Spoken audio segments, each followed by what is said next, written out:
Oh, good evening, everyone. Hopefully, everyone is well. Hey, Hank, what's going on? What up, Right brother on, Hank? right on, brother. He said, and brother Payne, sister Precious, brother King, brother James. Well, you missed our Oscar performance, Hank. It was pretty good. It was pretty good. We read some messages back and forth, and the bottom line is you had a couple that were married for 17 years. The wife decided to cheat. They got divorced. She decided to be with the man after the divorce, and this man then started to abuse her. Her and her ex-husband had an exchange of text messages back and forth, and she is asking her ex-husband, excuse me, to save her, protect her from this man who is now abusing her. So, what do you think should go down in that type of situation? I Man, think you're okay. it's it's crazy how karma works, right? Mm, So yeah, she get everything she needed. Her new man was whooping that ass. Her ex man was showing enough of love and appreciation for that length of time, and all of a sudden you just want to, thought the grass was greener on the other side. So it's only fitting. But now you playing a Keith Sweat mode, and you're begging them back. And if I was him, I wouldn't go for it, because how do I know it's not going to happen again when the next opportunity will come to play? How do I know this? And I'm rolling dice again, take another penitentiary chance with you? No, I wouldn't. mm, I say, ma'am, good luck. Hopefully, maybe you and your new husband could work out. Maybe he can get him some help. You know, maybe some type of anger management or some other therapy that he may need to get, so he don't be whooping your ass no goddamn more. You might want to invest in some self-defense class just in case he falls off the wagon and he decides to want to start whooping your goddamn ass again, or maybe a pistol. I don't know, one of the two. Um, yeah, I think that's probably your best bet to do, ma'am. But as far as being with me, yeah, we're not going back. We're not going back. and the sad part about it, Hank, is that they have kids. So, like our Payne was saying, give me my kids Mhm. because they don't need to be around that. No, Because mhm. yeah, that's not a good look. Yeah, he need to go and fight for them kids and do what he need to do, and use all the evidence that she's obviously volunteering to him as proof as far as the child custody cases in court. Mhm. I'm sure his public record was hopefully she filed some type of police report, and he needs to use all of that as ammunition to get his kids. Because, like you said, they don't deserve to be exposed to that bullshit for their mother's bad decision that she chose to make. Mhm. I would I would agree with the agree. gentleman. And the only thing I would add is in addition, the lack of foresight. Like you pointed out in her marriage, the ability to get in front of something. Her husband just wanted her to open up and be honest and kind of get ahead of the situation, and she wasn't able to do that. And even with this, like Hank just brought up, some amazing examples. She doesn't even see how to get in front of this situation with police, with another gentleman, because maybe my ex-husband might not fall in line with this. This isn't the Mhm. typical situation so her inability to see ahead, to see, the safety of herself and the children is absolutely a profound point that your gentleman made. Thank you for that. Yeah, definitely, absolutely. All right, I'm gonna highlight some of these comments, and then we're gonna get into the next video. So Carrie Lee Long says, guys, I was called to y'all because I'm in the hospital and my husband has been doing everything and on my what does it say? Has been doing everything. My And oldest her daughter oldest daughter too. too. I feel bad that my husband is the only one working and I know he's stressed. So this is early on in the show. So thank you, Carrie. Thank you so much for being here. I hope you're doing well. You said that you're in the hospital, so we're gonna definitely send some prayers and love your way. Um, but I'm actually gonna keep this for a little later, if you guys don't mind. Kaz says, data to marriage support is the perception of traditional that these young ones need to realize isn't true, but legal marriage is dumb, should be spiritual only and taken serious like old day. Tarika, thank you so much for being here. She says she cheated on him and left her husband for somebody who's a bum, and now he's abusing her, and now she want her husband to protect her. Katisha says no accountability at all from her. You right about that. You right about that. I mean, you can apologize and apologize and apologize, but he asked you for the truth. Y'all up for an Oscar? Yes, we are. You better nominate us. You better check our names, okay? We're the dynamic duo over here on the Real. Corey says the grass is not greener. Everybody has issues. Everybody, total, everyone. Mr. Charles says she made her bed. Now she needs to stay there. He also says good, stable guys always get treated like a consolation prize. All right. So now we're going to get into a video that is going to speak to what we're going to be talking about this evening. You know, I believe is October. I think October is Domestic Violence Awareness Month, right? So we're nearing the Yes, it end of is. that. And so unfortunately in these text messages, you know, that's what's going on. I advise anyone who is in a domestic violence situation to do anything and everything that you can to get out of it. Because most times, in most cases, it doesn't get better. Most times, and in most cases, it gets worse. So, especially if you have children, you should not be around anyone that is going to lift a hand to you, anyone that is going to verbally abuse you. So, and yes, breast cancer month as well as we talk about in sickness and in health. One of the videos we're actually going to be speaking towards that. So thank you for that, Michael. So the next video. So you guys know the video that I have been playing with Sarita Jakes, TD Jakes' wife. I actually put that audio over this video, but pay close attention to the video. We've heard Sarita Jakes, so I just put that audio over this video because there was music on this video that I don't believe YouTube would allow me to play, but definitely pay close attention to the actual video. Let me make sure I started from the beginning. There we go. 30 minutes to say the most important words that you'll ever say in a commitment, for better or for worse, in sickness and in health, forsaking all others, richer or for poor. Then this new generation came along and we want to make our own vows. You know why? Because it's easy to break.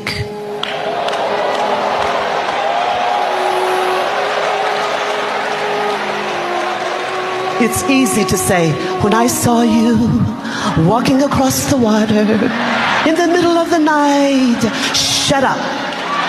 Better or worse, sickness, health, richer, poor, forsaking all others, I'ma cling to him.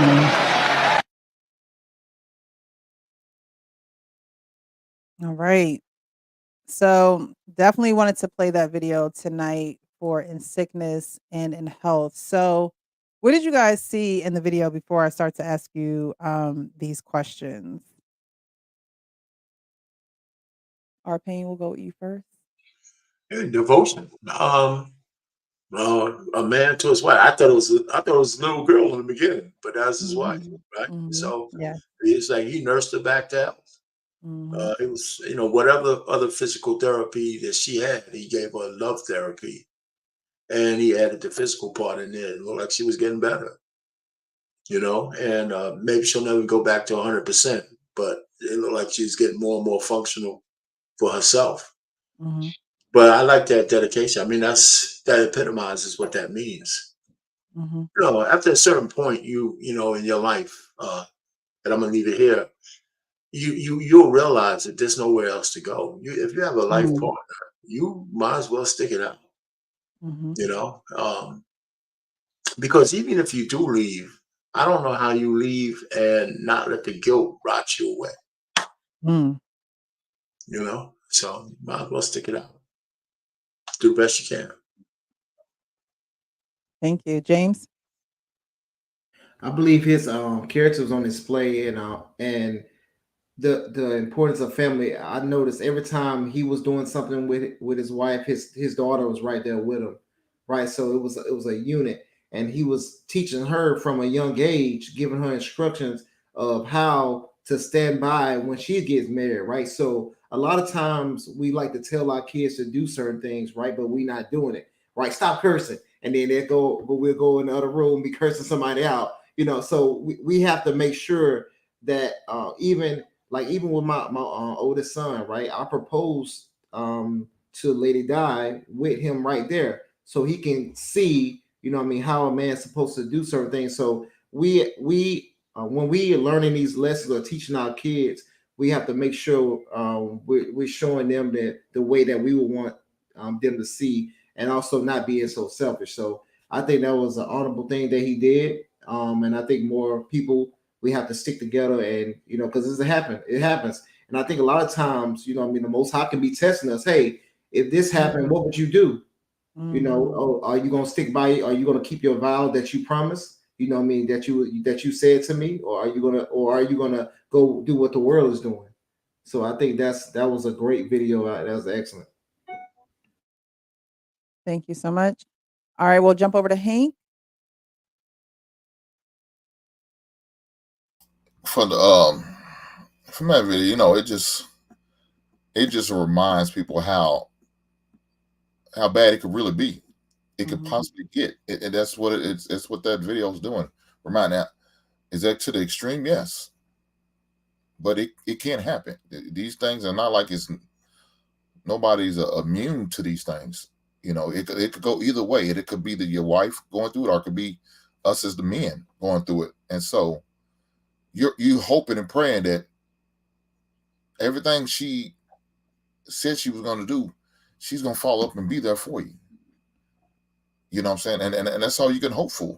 That's all you can pray for, that she follows through what she says.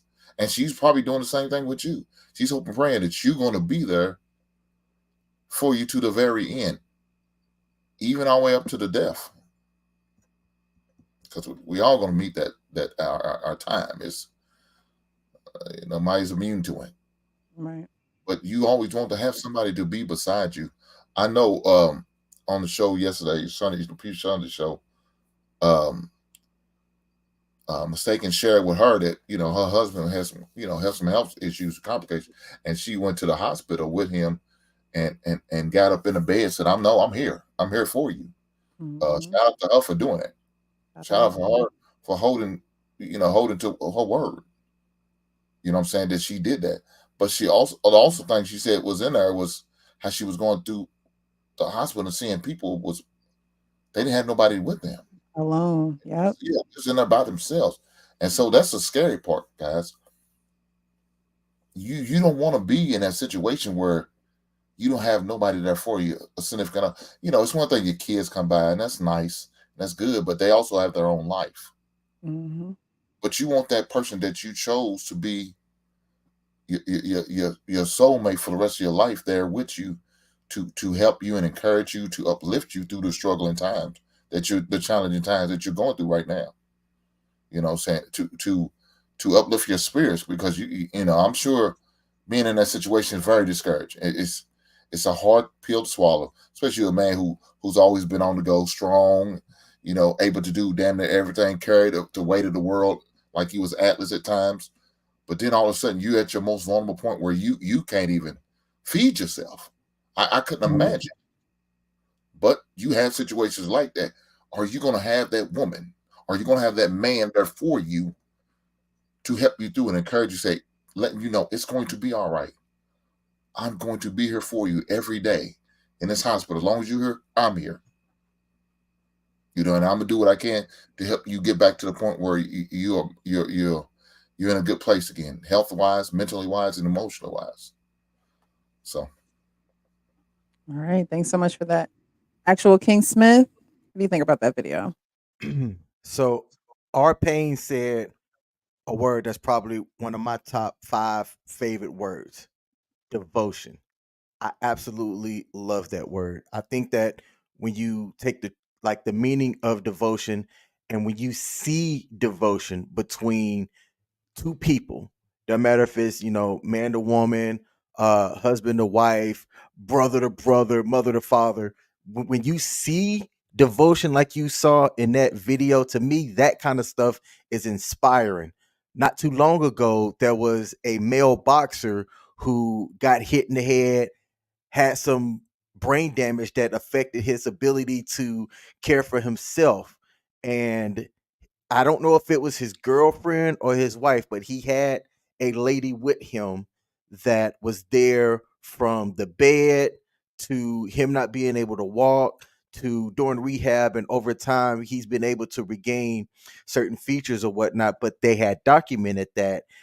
And I see that kind of stuff as inspiring and a true showing of that word devotion. I think that it's a powerful thing when you see it, and that it can be inspiring. And I hate the word hope, and there's a reason for it. I don't hope that I have somebody that can show me that devotion as long as I'm devoted to them. It's my um it's my duty to devote myself to someone, and I guess I have to use hope that they can reciprocate it to me if something were to happen. Okay, okay. Mr. Harris, how about you? How do you feel about that video? All of the fellas said a word. I just want to let y'all know that, man.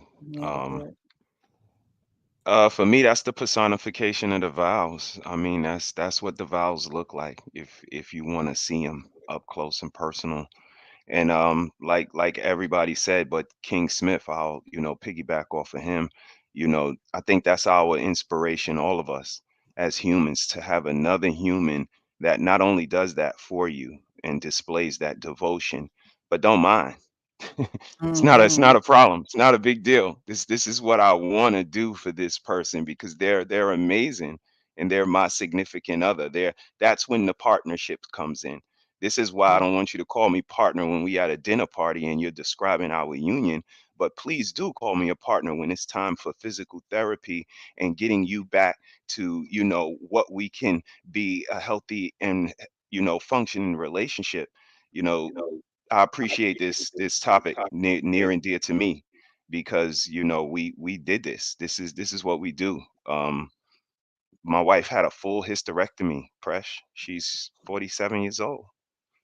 And like I said, not only was I here for my show, her show, that's minute. Like the house still had to run, the kids still had to be nurtured. She had to be nurtured. Whole diet change, whole lifestyle change. This is what we sign up for. This is why I Mhm. told her that I love her more than anybody else in the world, and I'm gonna be here for her. And it wasn't just words, and this is why we sit in these boxes. Some of us men, we understand that this is life, that it's a roller coaster, it's ups and downs, and we here for it. We love our women. We just want them to be nice and all of the things that we talk about so that this relationship, like I said in the beginning, it doesn't have to feel forced. It doesn't have to feel artificial. I don't mind going out getting the bag for this woman. I don't mind being a devoted, loving, loyal husband to her. She deserves it for what she did, walking up to me in the nightclub and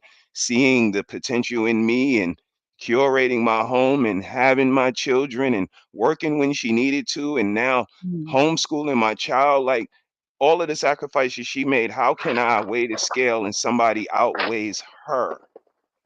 But again, that's just the personification of these vows. We stood in front of everybody and said that we would forsake all others, that we would love for richer, for poorer, sickness and in health, and the rest of the intangibles. And like we've been talking about, the transaction of relationships have just made everything so tangible that it's easy to not be there for your partner. It's easy to walk away when things get difficult, but that is what true devotion, what true love, what true partnerships looks like. Being with Mhm. somebody when they're down, so that we can be up together and feel good about it. Sorry for being so long-winded. No, you're good. You're good. All right, so we're gonna go back to this comment, Carrie Lee. I was called to y'all because I'm in the hospital and my husband has been doing everything in my oldest daughters too. I feel bad that my husband is the only one working and I know he's stressed. So as men on the panel, what can you say to encourage Carrie? I mean, you guys talked about devotion and duty and things like that, but what can you say to encourage her in the way that she's feeling on behalf of her husband, believing that he's stressed in all that he's doing while she is in the hospital? I would, if you don't mind, I'll go first. Yeah. On just off the top of my head, I would tell her to relax. This is what are made for. It's what men are made for. If I mean, I don't know your husband. If he's the kind of man that you're devoted to, or that's a word there again, in love. Yeah, he might be stressed, but these are the times that make men men, Mm, right? I'm sure he's going through it, but he's never going to tell you. He's never going to sit down and tell you how tough it is. But that's what the shoulders are made for, mm, and God bless your family, and you know that you'll get through this thing, but don't let that stop you from healing because you're worried about him. That's the last thing he'd want you to do. It's the last thing he'd want you to do. I'll just land that there. thank you. Hey, yes. Now, I would say to her, if you can say the words to that man, hey, hubby, husband, Peter, whatever his name is, I see what you're doing and thank you. You don't need to add anything else to that, Carrie. Just when you talk to him the next time, preferably in person, just say, I see what you're doing and thank you. And leave it at that. Let that man know from you to him that he's got things and that you see the work that he's putting in.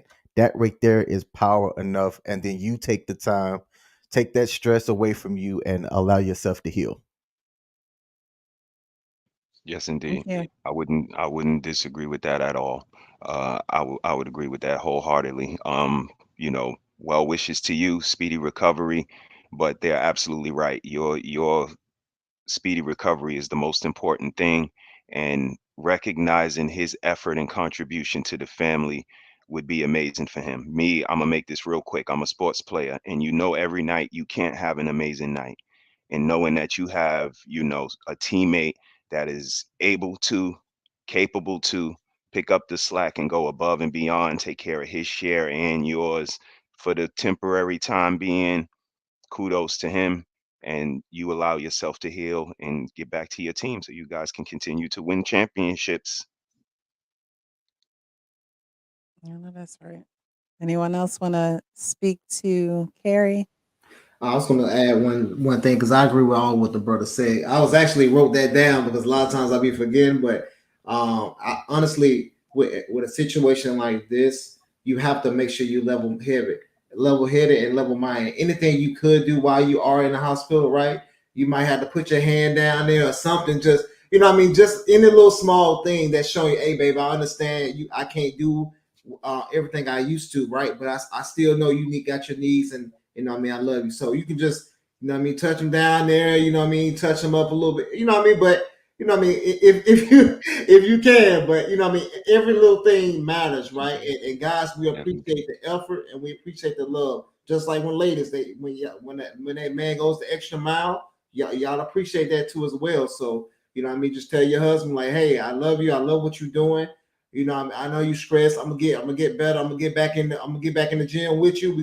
We're gonna be just like old times, right? I'm here. I ain't forget about what you did. Thanks for what you're doing, and thanks for being there for me, right? And thank your daughter too as well, because that can be traumatic for her too as well. So what I mean, just be happy for the people that's in your corner and that's showing you love. So that's all I have to say. Man, James, I hope you wasn't talking about giving that man a hand job. I don't know. Hey, I didn't want to say it. God damn. He said, put your hand down there. What is Jay trying to tell this woman? Oh man, but on a serious note, yeah. Hopefully, y'all have y'all affairs in order, financial affairs in order, where uh, even though he's down and out right now, that he's maybe hopefully collecting some type of short-term disabilities in the meantime, between time, and that you have saved up enough to try to guide you through these down times. You know what I'm saying? That's why investing your money in the right places and the right things is always a must, right? Um, I don't know what your plan is. I don't know if you're willing to start maybe getting a part-time job, to try to offset some of the bills. Definitely have a conversation maybe, with your bill collectors. Let these guys know that we hit a rough spot right now. I may need a little grace. I don't know if you rent your home, your apartment or house or whatever, or you're a homeowner. Let your bank and home loan people know, to what's going on, and try to get ahead of the curve with this situation, because you don't know how long this can be. Hopefully it's not a long-term situation.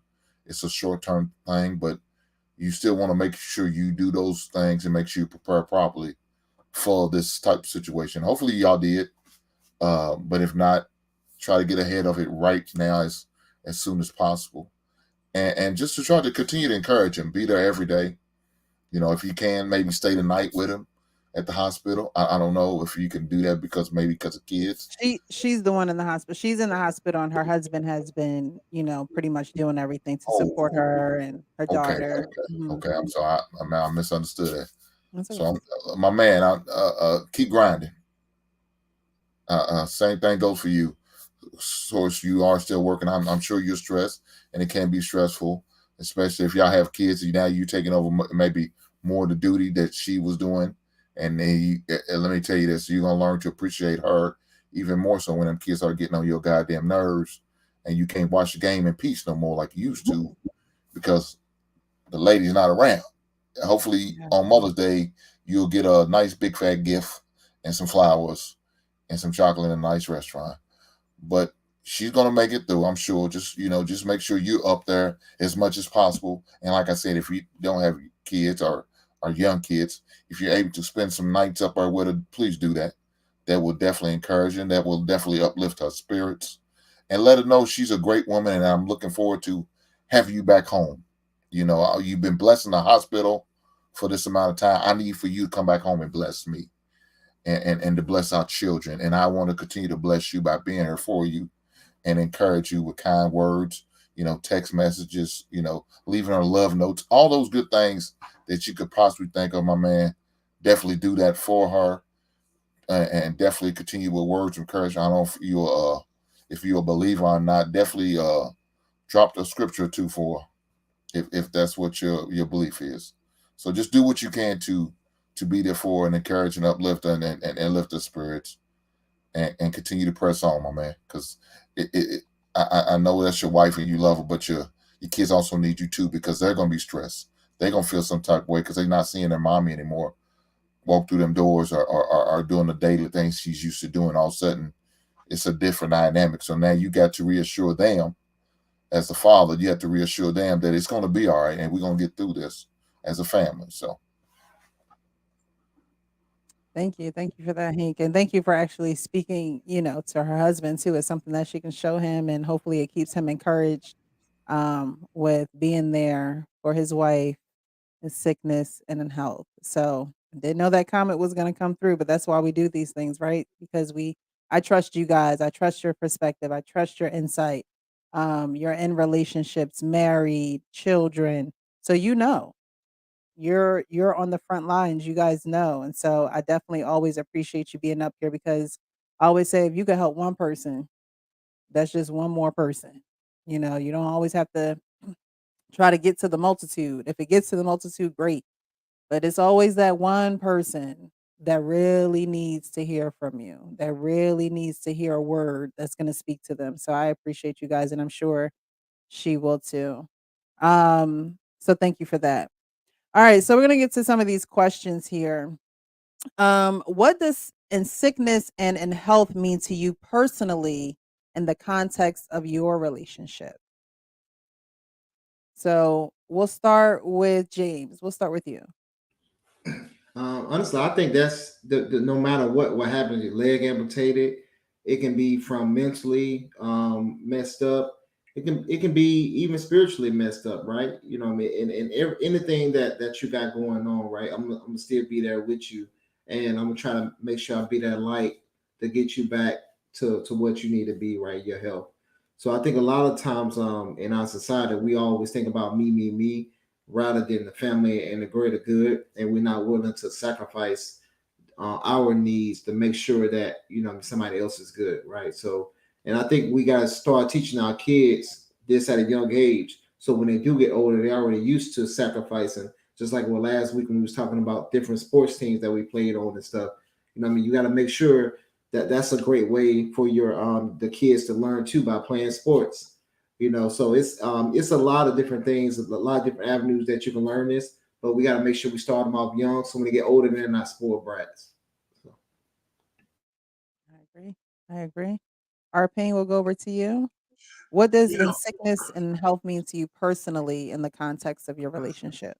I think when people are married and they look at that part of their vows and stuff, they think about being old for the most part. They're thinking about we're in the sunset, we're past 70, 80, and that kind of stuff, and we have to support each other. But it really, the test is really what happens when you still have youth left to one of you or both of you, and how do you stick together? I mean, for women, I would imagine that they get challenged when their men get ED. I think for men, you might get challenged when your woman is going through menopause or things of that nature, Yeah, and so it will be. how does that part of it work? I mean, I have my own anecdotal story. I had, and I'll be real quick. I had what you call those kidney stones. Mm-hmm. And at some point, I wasn't able to pee, right? So I go to the hospital, blood's coming out and stuff. And I didn't know they had to put the catheter in you and stuff. And that was the first time, and I'm going to say this, I was glad I didn't have a 10-incher. Ooh.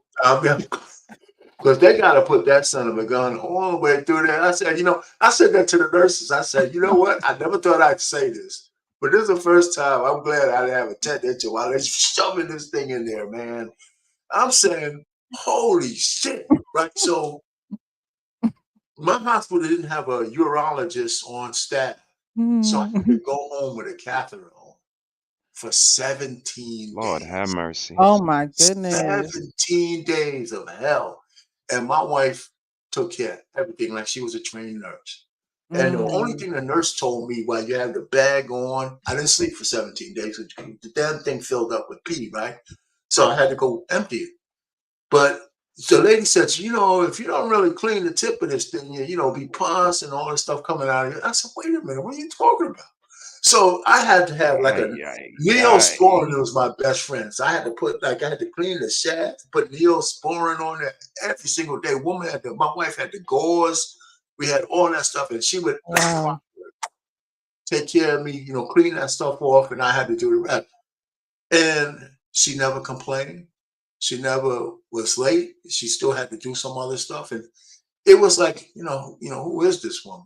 And I'm going through all the mental gymnastics that I possibly can, waiting for my appointment with the urologist for 17 days. I'm like, so going through that was, I guess, it's like my road to Damascus kind of thing, right? So, I mean, everything was cool after that. No more problems, none of this stuff.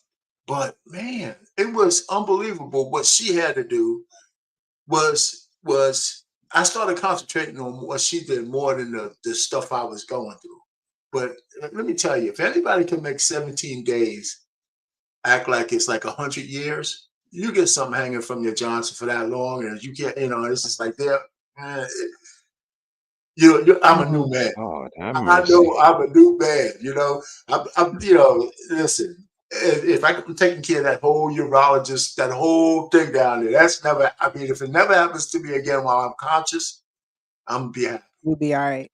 You'll be all right. So kudos to my wife, man. She's like, kudos. Look. Yeah, I swear to God. Indeed. Yes, indeed. So let me guys make sure. I don't know what happened for those stones, they were cleared up, but it wasn't really my diet wasn't that bad. And I was just fat, but all that stuff, I'm eating well, I'm doing all that stuff, man. And I've never had any problems since then. That was like a year and a half ago. It was just a traumatic situation. So, Wow. guys out Hey, there, I hope it never happens to you ever. Woo! Just go to the bathroom, emptying out that little bag. Man, I will wake up and oh my God. Oh, why you guys making me relive that shit? What kind of question is this? What kind of question is, I'm reliving. Thank you for That being was for so hot, honest, open, and transparent. yeah, I but think that's the that's sickness Word. and important. health Thank you for kind of thing sharing. because she actually no complaints, no nothing. That part's over. But now we're both getting over to that thing, and health is very important to both of us. So we Yeah. try to make sure that we'll have a little bit better transition into those real sunset years. But because all of our mortality is in front of us now. Yeah. I've But got a every question to both. Oh, I'm sorry. yeah, I'm done. I have a question to both Mr. Harris, R. Payne, and I'll probably throw this one out to James too. Maybe you'll be able to add something to this as well. So, in sickness and in health, how early, if at all, did you and your wives talk about, hey, what would happen if, and then something like that occurred? Did y'all ever have those conversations early on in the relationship at all? I can tell you, I honestly didn't have a full-on conversation with my mom. What would she do if the worst happened? I mean, I was there for her through us having, her going through her things when we were trying to have children. There was a lot of traumatic situations, including that 12-hour surgery she had to go through. Mm. And but we never really had an explicit conversation about that. What if this? What if that? We just didn't. So she was just like on autopilot when I went through my whole thing. She was just on autopilot. You want me to go?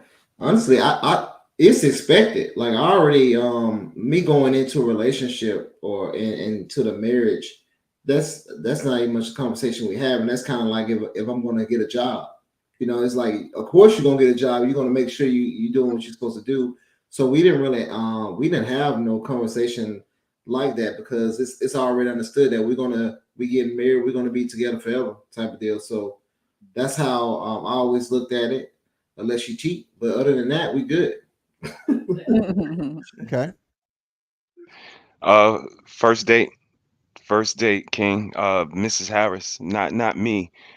She is a Pisces, super artistic, like cliche Pisces, and she was, what if I had one leg? What if my eye fell out? What if? And I need hindsight, to she know. was in a car accident. She was in a car accident, so very Mm. traumatic for her, and that was something that was definitive in her life. So she wanted to know about character. She wanted to know about intangibles. So we really didn't spend any time on whose car and who's paying for this, but it was 1998. So you know what I mean? Times are different now. The Yeah. schematics of the playing field is a lot different now, but we were looking to change the trajectory of the dysfunction that we came up in. So I don't know if these younger people are looking at that and finding a common ground on that and then moving forward. But that was, first date. She wanted to know, if she was in a wheelchair, I was in a wheelchair, and it was just like the most ironic thing to me, like, what is she? But it all started to make sense, 25 years later.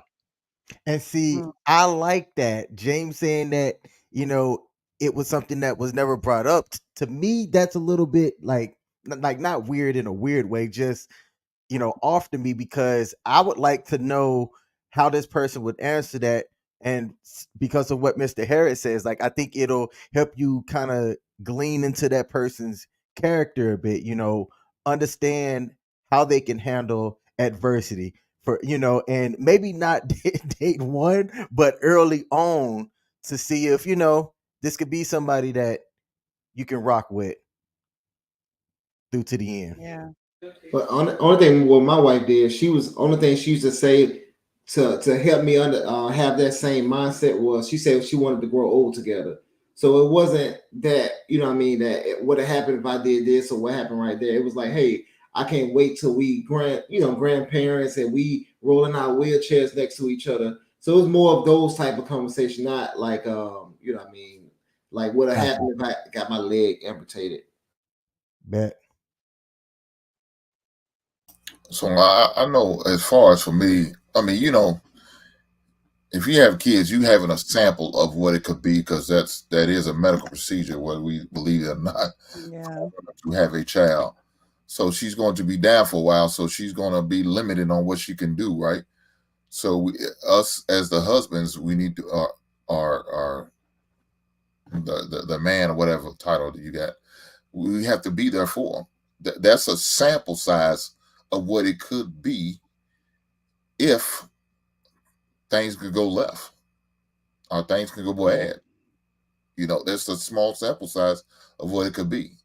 You know, you just have to know how to operate and be respectful for each other. You know what I'm saying, and give each other the time and patience and love that that person needs, and be and you know, be overly sympathetic to them, because I promise you, nobody wants to go through that stuff. Nobody wants to, but it's just a reality for some people. And so you just got to be have a certain level of patience, more patience than you probably ever had, and be more understanding and be more compassionate to that person. So That's a great point, man. The only thing I would add to that is when you guys come out on the other side of that, I would say extra kudos to that partner that held it down. Like Yeah. they definitely showed some qualities and some strengths that held everything together. So I would definitely, you know, suggest that extra kudos to them for being able to operate on those facets. Great point, Hank. Yeah, very good point, because I know y'all probably be hurting for them 6 weeks. Y'all probably be hurt. So I mean, here's the but thing, even on the Precious. What flip I was side of gonna that, I say is mean go ahead, go ahead. we a typical day when the missus goes down is, you know, making sure she's all right, taking care of the house and the kids. Let's get dinner prepared, but then we have to sit down for 8 hours and perform our job at a high level. We can't make no mistakes because we thinking about the significant other is going through. So you know what I mean? We got to kind of Mhm. compartmentalize. And again, when we beat our chest about compartmentalizing, we get shamed for it. We get villainized. But being able to compartmentalize, like we have to still go and perform and be good at our jobs and still keep a certain mindset, still have attention to the significance, still curate the house and keep it going so that it doesn't skip a beat and the kids doesn't, still attend to the kids and their emotional vulnerabilities. And you know what I mean? So it's a lot that, you know, shout out to you fellas, man, that y'all don't get credit for. But Yeah. I see what it takes to have, you know, a significant other, a union, a relationship, a partnership, whatever you want to call it. But shout out to those people that take the chance, that put the work in and show what it could be, man. And all of you guys are great examples of that.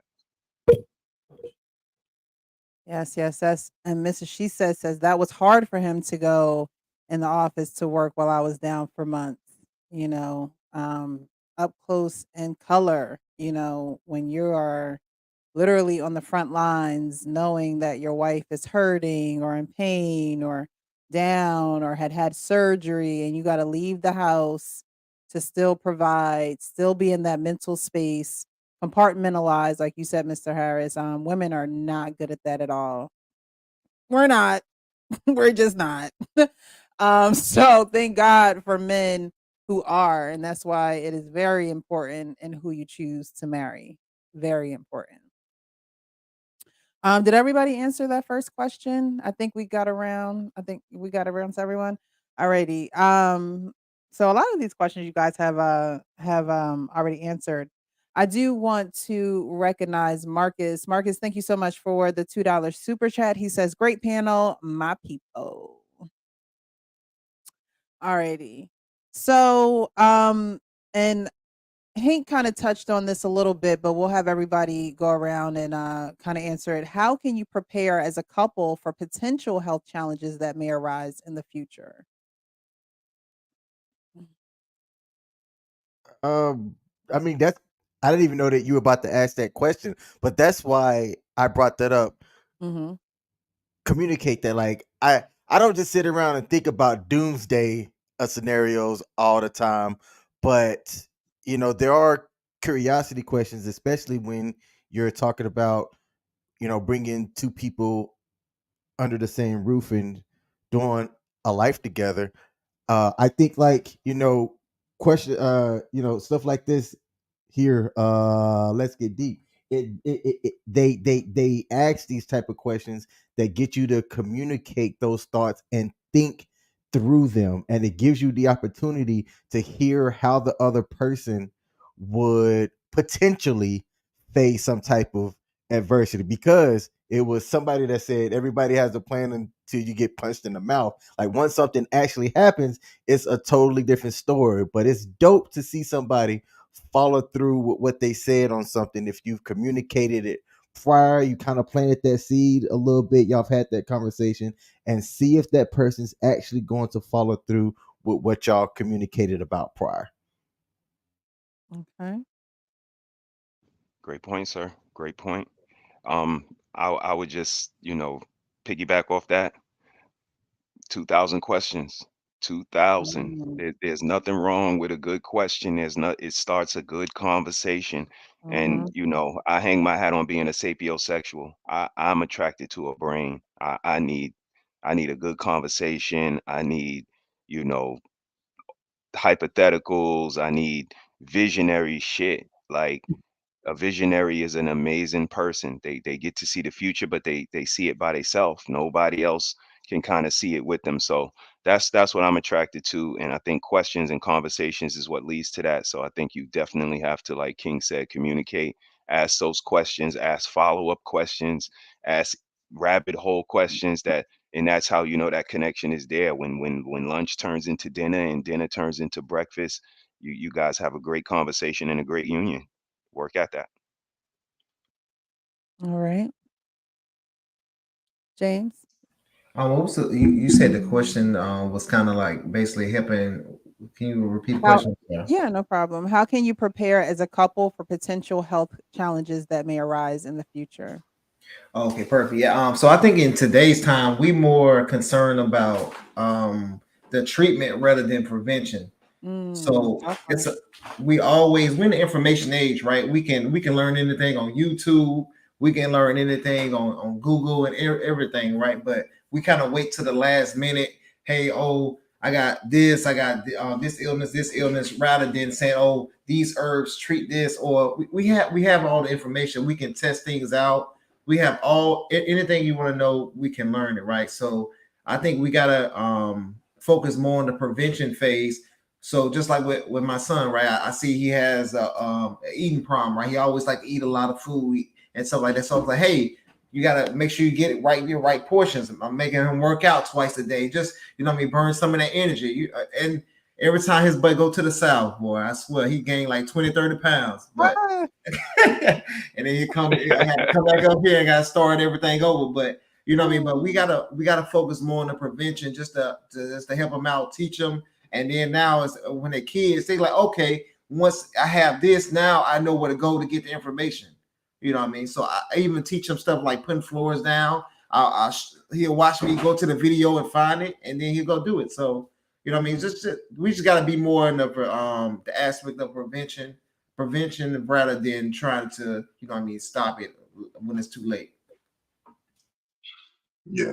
I mean, just to piggyback off of, listen, I got a little out of balance myself and I gained a lot of weight, but my wife has always been kind of, she's always been within range for herself. But when my daughter moved out, I converted her room to a gym. So we have all the equipment in her room and, we use it. I mean, probably by next month, I'll probably be down like 100 pounds, nice. you know. Nice, Alpine. So we eat very, very well, good food here. And we try to make sure that for dinner we eat before 5 o'clock, Mm.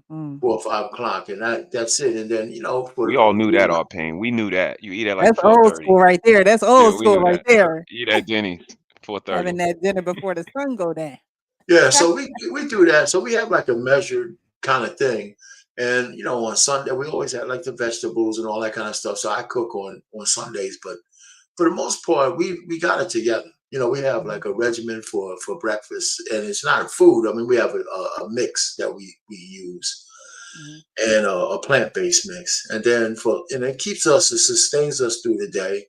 And for me, I eat a lot of fruit now and a lot of vegetables and stuff. So it's better. So we're set.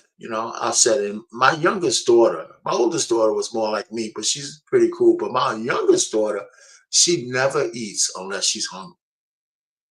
I mean, Mm. she never eats unless she's hungry. She's in pretty good shape. I never seen anybody like that. If once she's done. Not one morsel anymore. And she's 24 now, and it's just part of her life. So she's like her grandmother was always thin.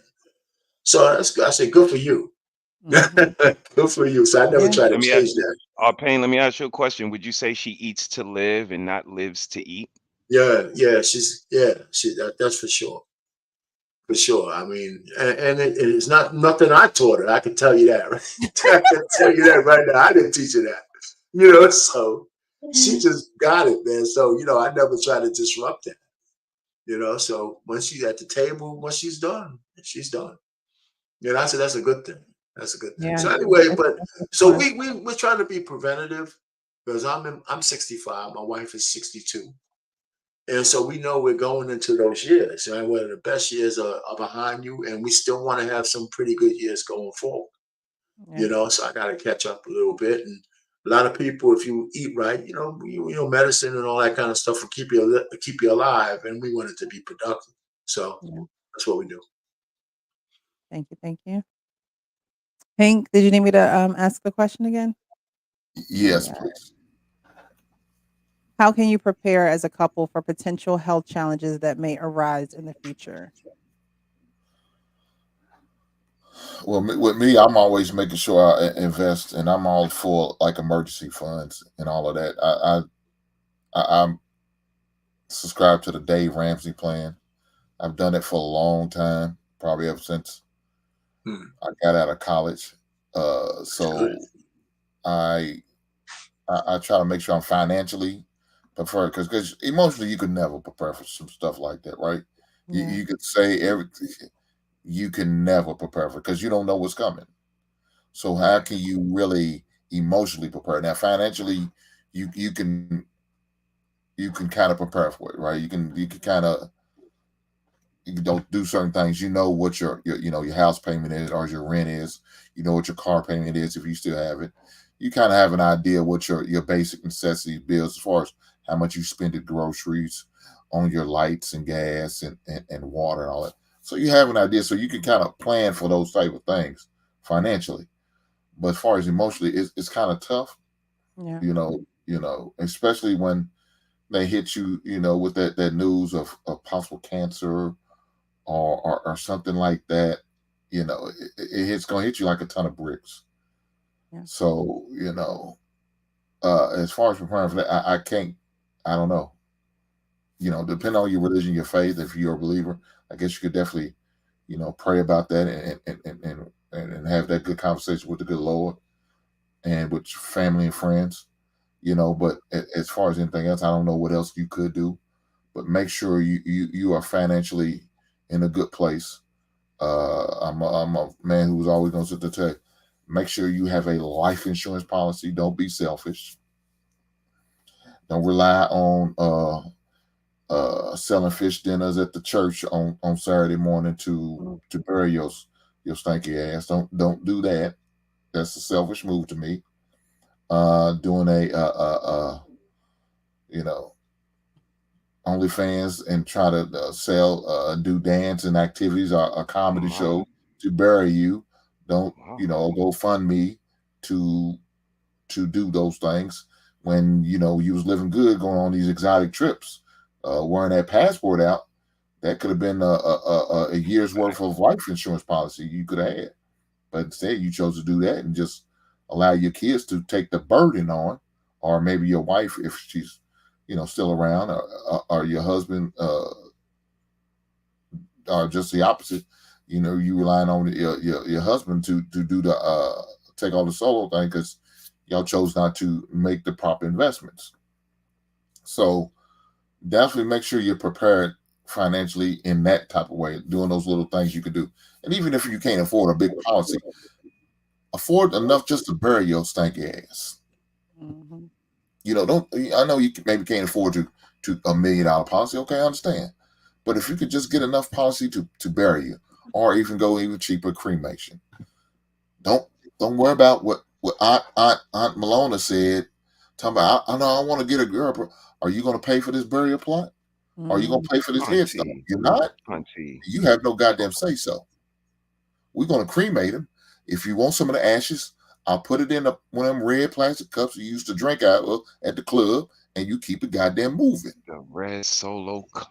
We're not going to do this. Unless you're willing to contribute to funds, the burial of Hink funds, you have no say so. Give your condolences and all that good stuff, and keep it moving. We got to only do what we can afford. Whatever's feasible, we're going to do. So those are the things I would definitely share with people to prepare for. Financially, you can do it. You just got to be smart about it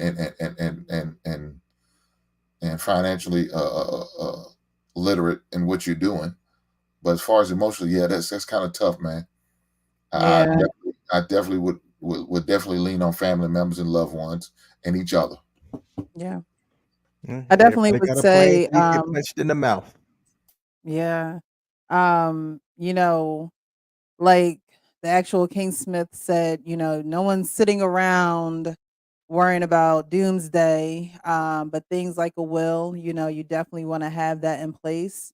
If you have children, you want to know what's going where, who's getting what, even if you have to modify it at some point in time down the line.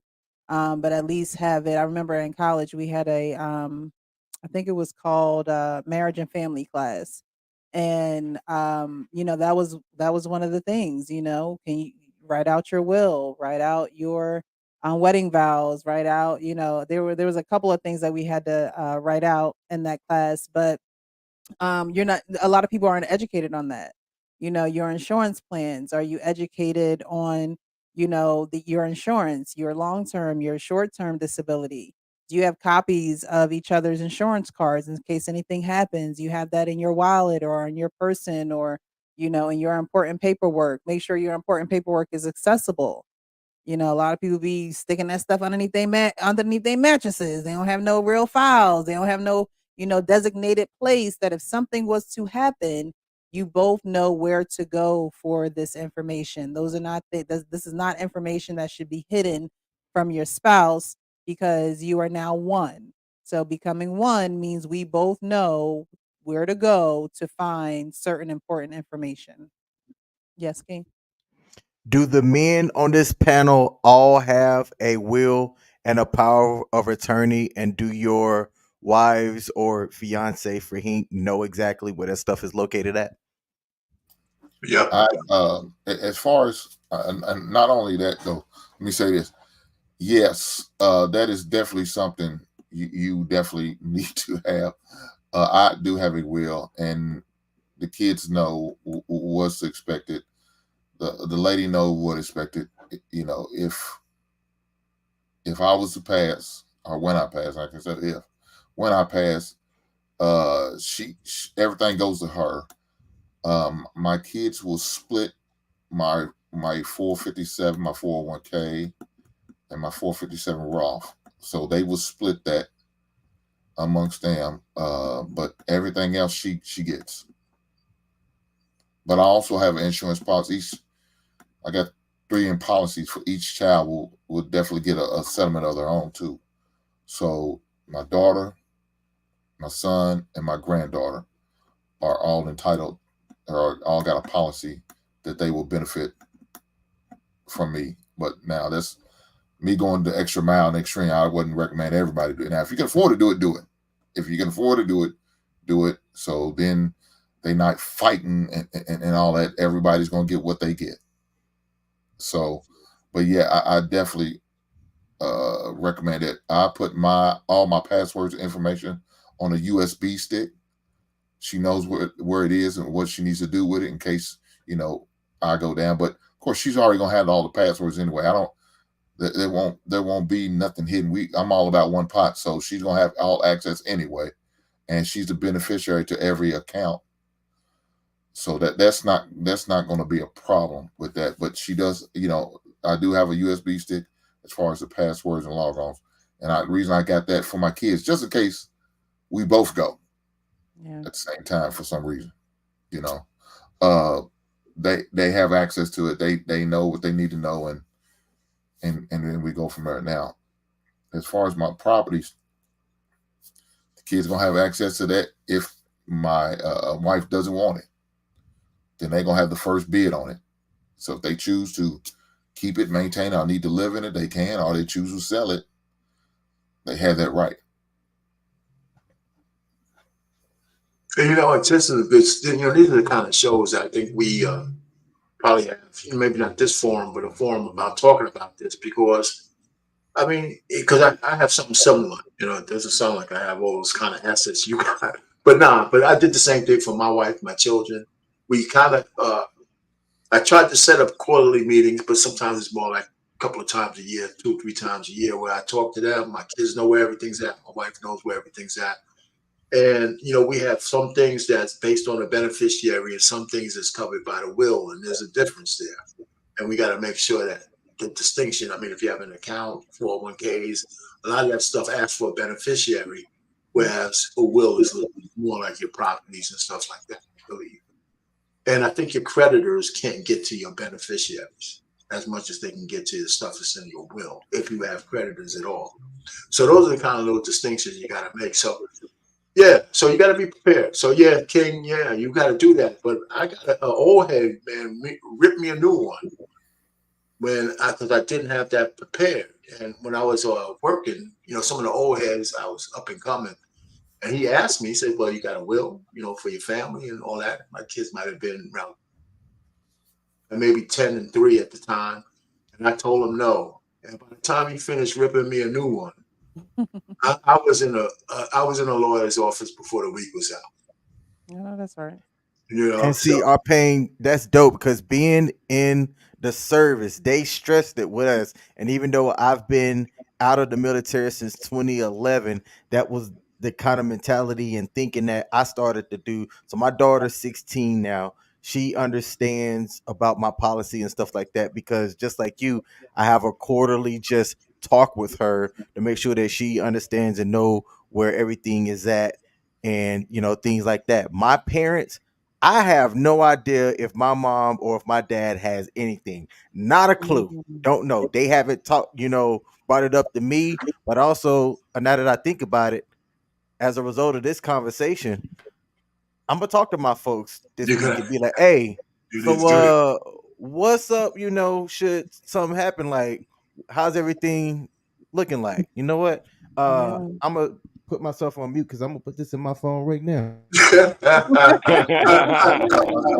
I say another thing, man, you need to do is make sure your person knows what your expectation is for as far as your burial. Do you want to be cremated? Because some people may not want to be for whatever reason, religious reasons, whatever. They may not want that. Let them know you don't want that your cousins to be coming with that goddamn spray on t-shirts with your face on it. That shit's so goddamn hood to me. Please don't allow motherfuckers in my place of rest. Bullshit. All that. Who you want to sing at your funeral? Who wants, if you want last rites for those who are goat riders and camel riders, y'all know what I'm talking about. If you want to have your like King said, your colors honored, all of that needs to be talked about. All of that needs to be shared so they know what to expect and what you want as far as your last of days. Yeah. Do you want to be taken off the machine if it could come to that? Is that what you want, or do you want them to hold on and just try to do what they need to do?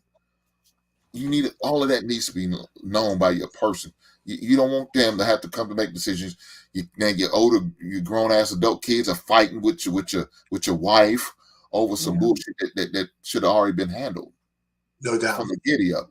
We No doubt. we not you want such and such to be the preacher or the pastor, or you don't want to do it at a church. You rather do it at a funeral home, whatever the case may be.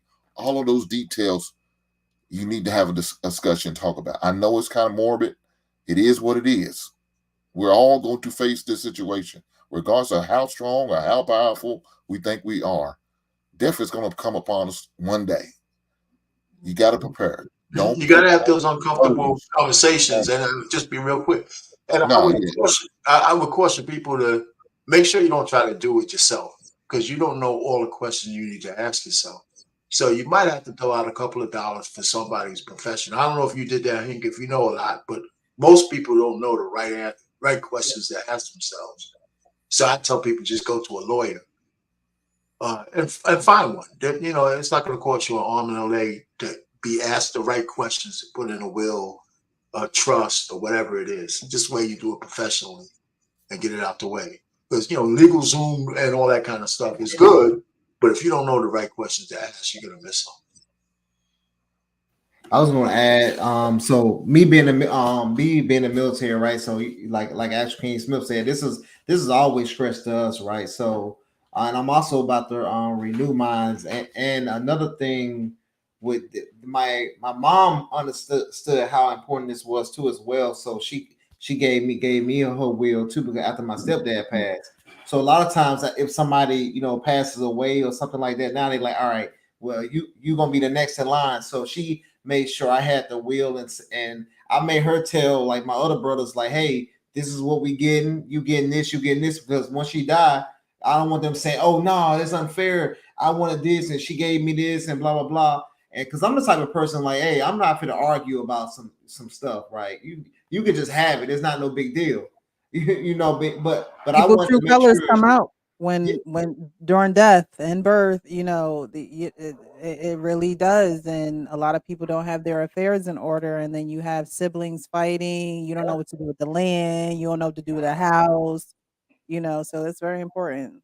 Yeah, so that's why I was like, hey, let's go ahead and have this conversation now before you go. And once I might need her to record it so I can play it for him. You know what I mean? Because I ain't trying to have no issues, and we just move forward like that. So, but you know how sometimes how families go when it comes to greed, but I'm not that type of person. So, well, I know we all know, man. The horns, the tails, everything comes out during that situation. I remember we had this guy I think it was on the Black Man Filter show one time, and he was talking about, yeah, I got it handled, or I forgot who show it was I was on, but I'm just listening. I'm like shaking my head, dude, you sound crazy. Well, I talk about I know I'm gonna do right by the nieces and nephews and the father and inherited the stuff to me. I said, let me tell you this.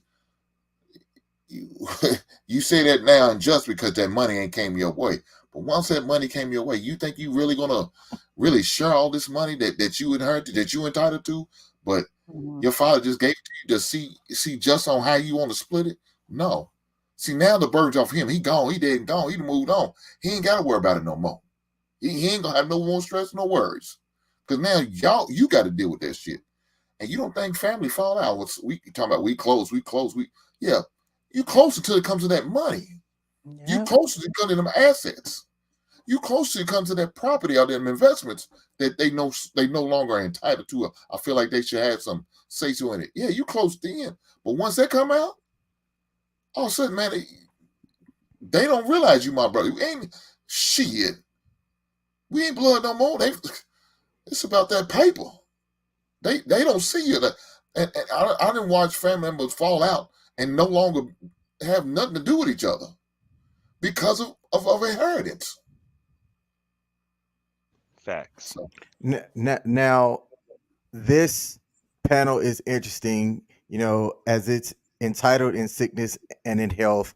But even with just what we've been talking about today, it's not just a direct impact between you and the person that you're married or you and the person that you chose to do life with. There's also other people that can be impacted, as we've been talking about as well. There's a man in the chat, Mr. Sterling, who said that this is a very touchy subject for him as he lost his mom today.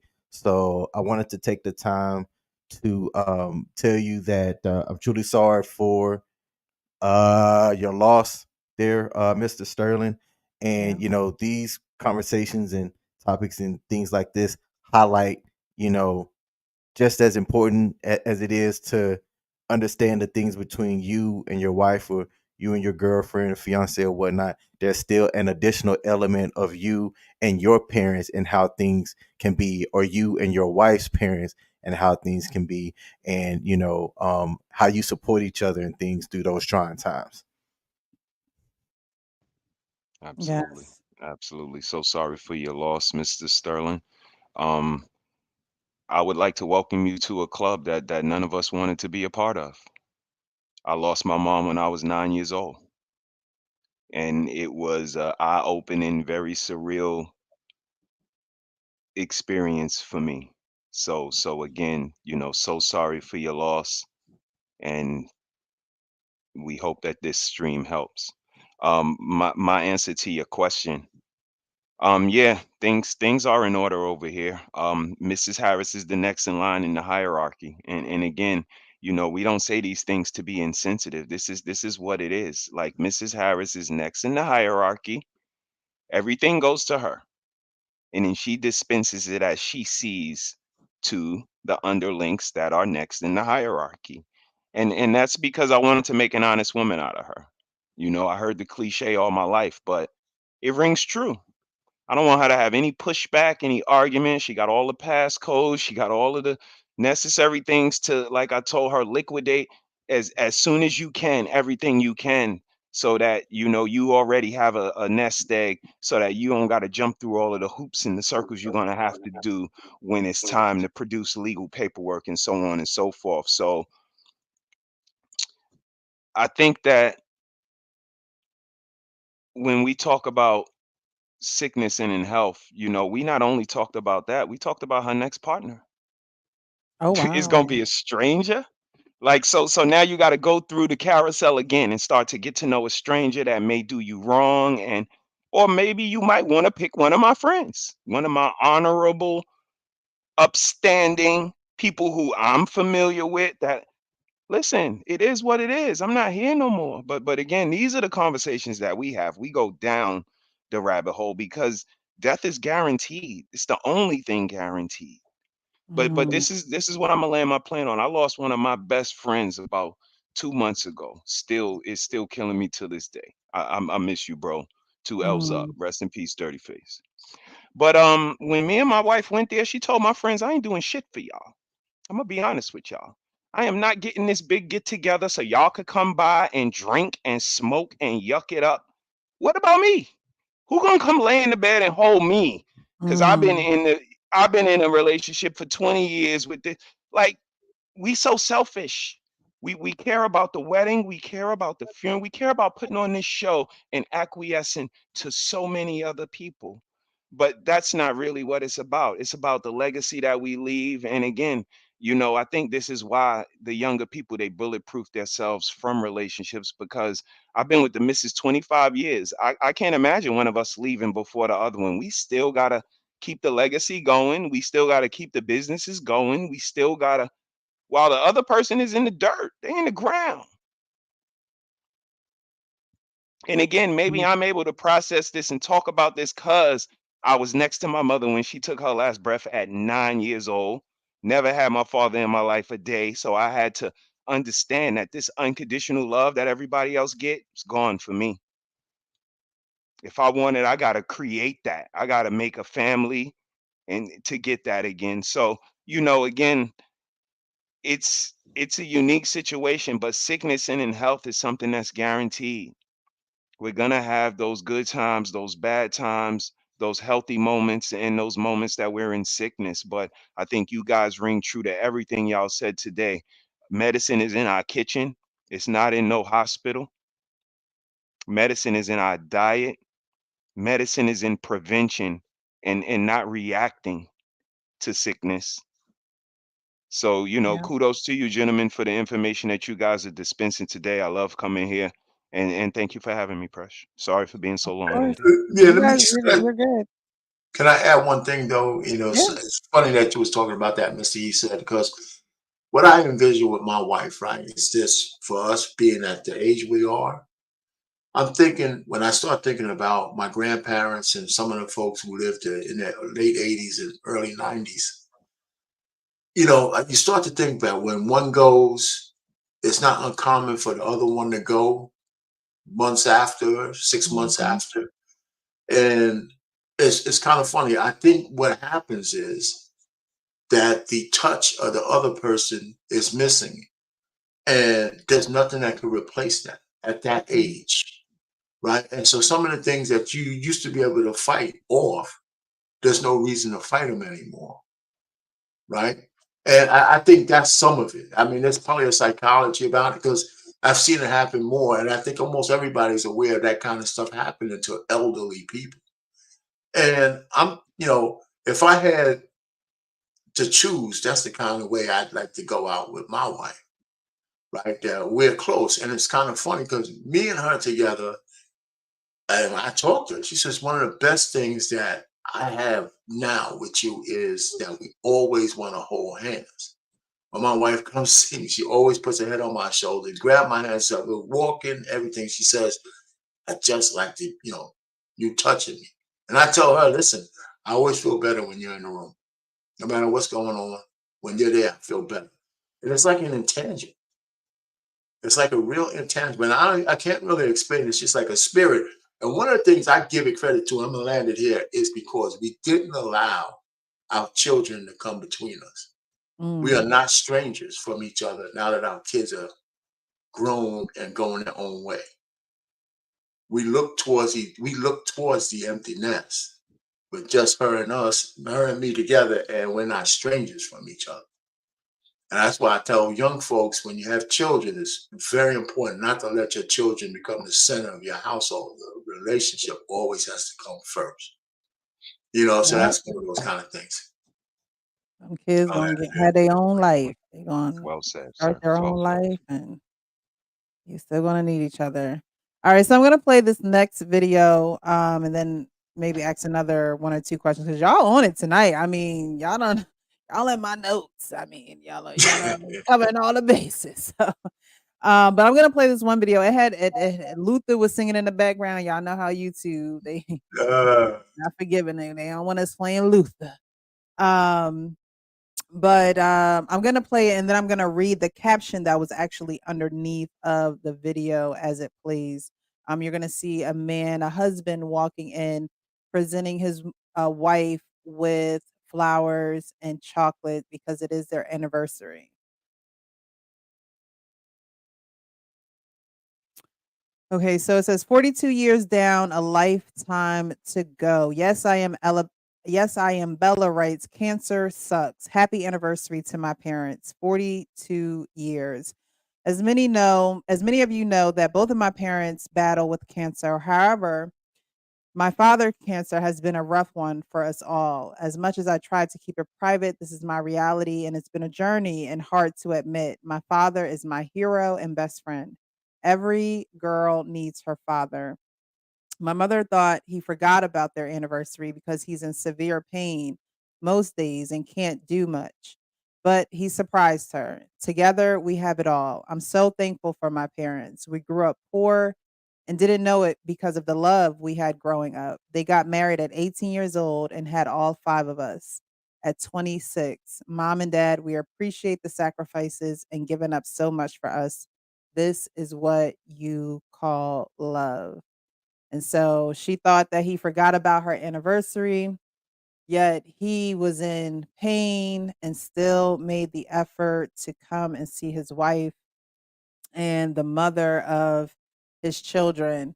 So, this is also just a depiction that you go through things in relationships and you're in it for the long haul, and things like cancer, things that, we cannot control, we cannot explain, do infiltrate relationships. And again, I'll say it again, this is why it's so important to choose the right partner, not the most attractive one, not the one that has the most money, not the one that has the most notoriety, but the one that you can love through it all, the one that you can sacrifice and have, like Mr. Harris said, it's no problem. It's no problem. It's no problem for me to sacrifice for you because it's something that I wanted to do. It's something that I signed up for when I made these vows under this covenant with you.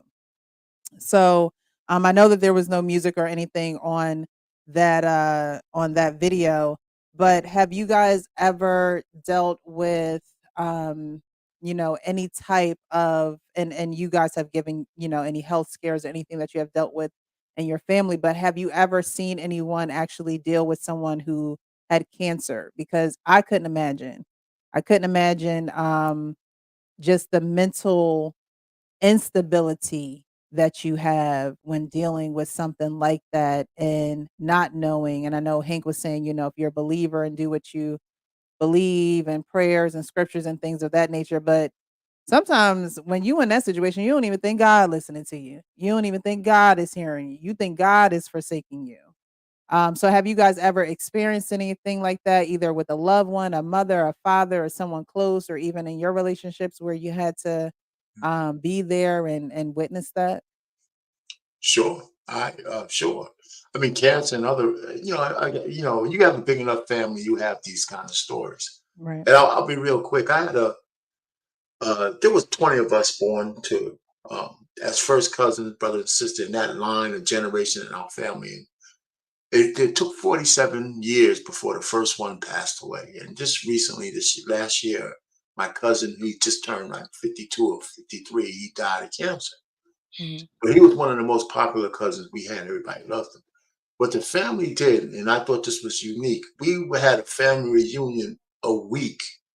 Well, he was really weak, but before, he was on his way out. We all knew it. But we went down to his hometown and had a surprise get together for him while he was still alive and still conscious enough to know we were there. Now, nobody talked about his ailment. We just had a great time. Mhm. And then he was dying of stomach cancer. He died a week later, and then we went down for the Mm. funeral. And I just thought it was so great that we celebrated him while he was still alive, Yeah. and because we knew he was going, but it was really a celebration. And when we all went back, church was packed and all that kind of stuff. But there's so many other things. My father kind of passed away. He passed away he had diabetes and he died from that, but he had all kinds of ailments because he kept pushing himself. And my stepmother used to come over to my house just to decompress. So one time she comes over to my house and she was an old Southern girl. I mean, my mother died when I was 8, and he didn't get remarried till like 14 years later. And so he was with her. And so I knew her longer than I knew my mother, right? She was a beautiful woman, I swear. And I have another brother and sister because she was there. But she was devoted to my father. But he used to drive her crazy. She came over to my house in hysterics Mm. because she couldn't get him to lean into his ailments so she could take care of him. And I had to tell her, I said, listen, I know you love him and all this, and you need to stop feeling guilty and you need to let him go. I said, you need to let him go. When he comes home from doing what he's doing, he still was trying to run the numbers. I said, when he comes Mm. home, dress his wounds, give him some food to eat, tell him you love him, and let him go. You could always Mm. come over to my house. But, I got through to her because she was going crazy. And so I said, listen, let him go. He knows what kind of devotion you had to him. And so I mean, so I've been through some of that stuff. And my stepmother was something else because she could drink a little bit. And Mm. she used to come over my house and she used to drink me under the table. She used to look at me like, you whiskey delta, She just, and she was a little older, but she got over a little bit of that. But she could hold her liquor, and I'm over here like falling under the table, man. I couldn't, she's just smile. But she was a really, really lovely person. And, she took care of my pops. So we all watched him just kind of deteriorate until it was too late, and it really impacted her. You know, so and they were really close. You know, he was devoted to my mother, but he was married to her much longer, and so so I mean, you see these kind of things. You live long enough, you're gonna see it. You're gonna see it. You know, so let me just land that there. I seen me just working. I work in the medical field in the military, so I had to I actually had to have my dad move in with me because he was having different illnesses and different things, and I was kind of trying to keep an eye on him, trying to get him to work out, trying to get him back healthy. You know, what I mean, we was trying to have him eat better foods and different things, and he was here for like a year and a half, but I had to actually save his life because one day I fell. You know how you watch a TV, you fall asleep on the couch. And so Don't I know? Nap queen. Nap yeah. queen. I had woke up, I heard my dad breathing funny. And I was like, Dad, you know what I mean, Dad. And then he got up, but he was incoherent. So I already knew. I was like, Dad, Dad. And he was just looking at me, just staring. And I was just like, Dad, Dad. Like, so I knew something was wrong. So I hurry up, you know what I mean? We called the police. I put a pulse ox on his finger. His SpO2 level was low. I'm sorry, that's the oxygen in his blood was low, and got the ambulance there, whatever. His blood sugar was like 36, right? So we was doing such a good job with his diet that he was still taking the diabetes medication, but he didn't need the diabetes medication no more because he took a lot of the crap that he used to drink. You know what I mean? So he was still taking his medicine, but he wasn't checking it.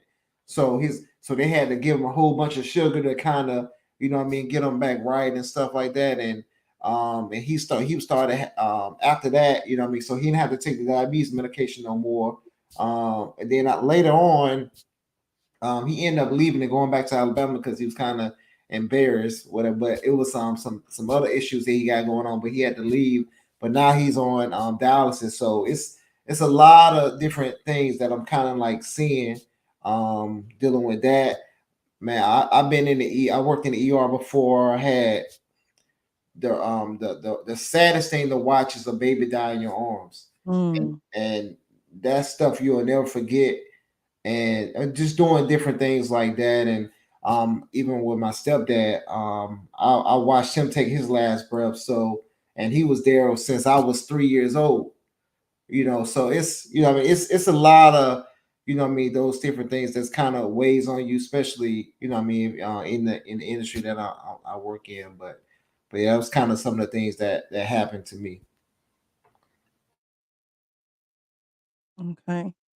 So I'm going to get into the last question. We're going to get out of here. I really appreciate you guys so much this evening. I think that we are helping a lot of people. And even if it's just that one or two, it's just one or two more people that need that encouragement to hear this. King actually sent me something in my inbox about, you know, just coming to the realization that life is real and we have to prepare and we have to stay prepared. The last question is going to be, how can you maintain a strong emotional connection during both good and challenging times in your relationship? Hank, I'll start with you. We haven't heard from you lately. How can I maintain? A strong emotional connection during both good and challenging times in your relationship. Man, I mean, look, it's definitely going to be a challenge. It's definitely going to be a challenge to your belief, to the relationship. Um,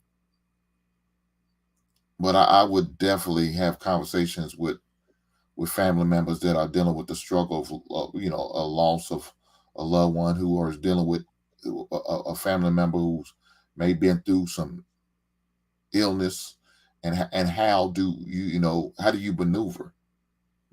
How do you maneuver through these situations, mentally and emotionally? How do you handle that?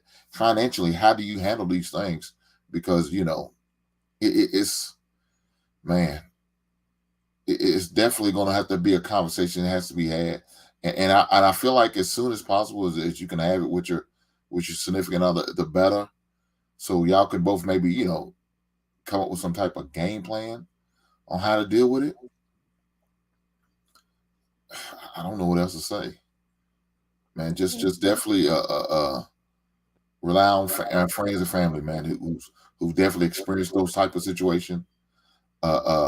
If you have your parents still around with you, definitely ask them, maybe your grandparents, because I'm sure they are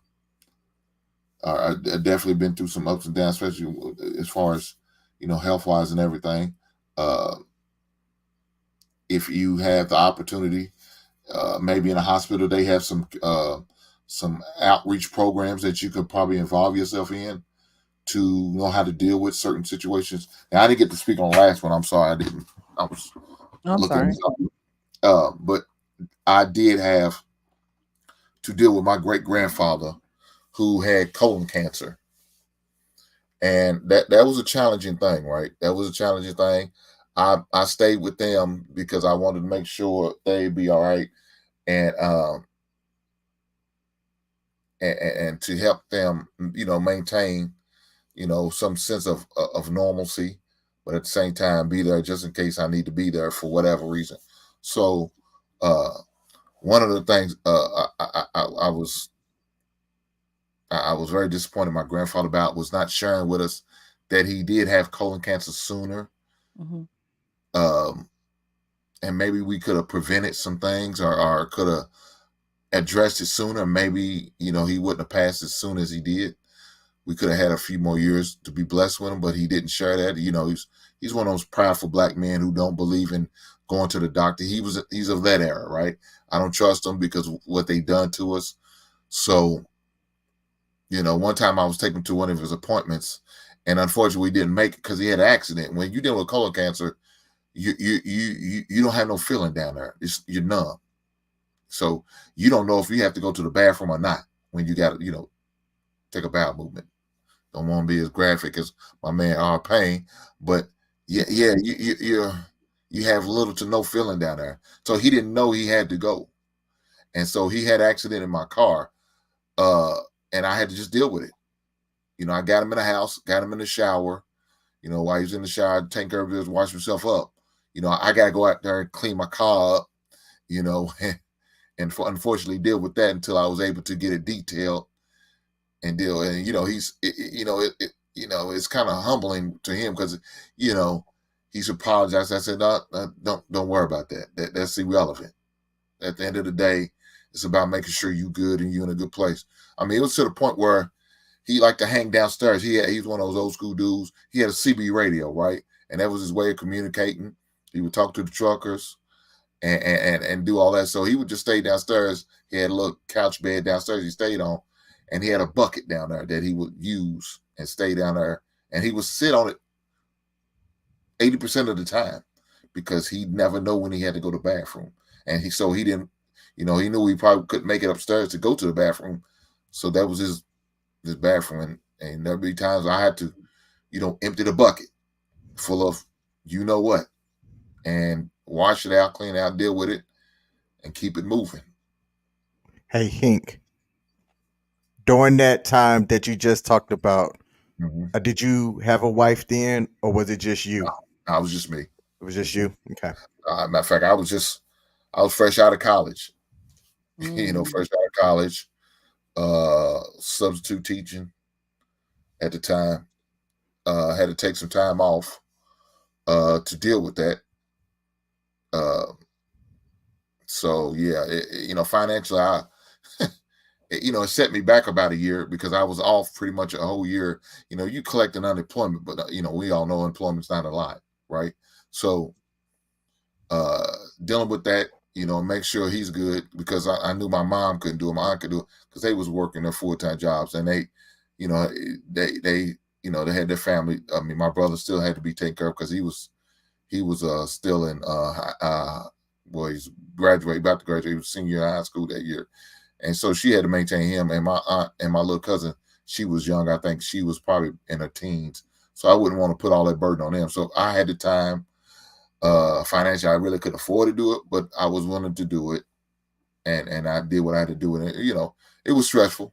It's stressful. It affects you. It affects your social life too, right? Because you Yeah. couldn't really hang out a lot because you never know any moment you could be called to do whatever you need to do. He fell down, or this happened, or something else is going on, and so it was like couldn't have really a real relationship, uh, and couldn't really hang out with your boys and do all those things because you're focused on tending to your family. And this man who poured so much into me taught me how to be a man.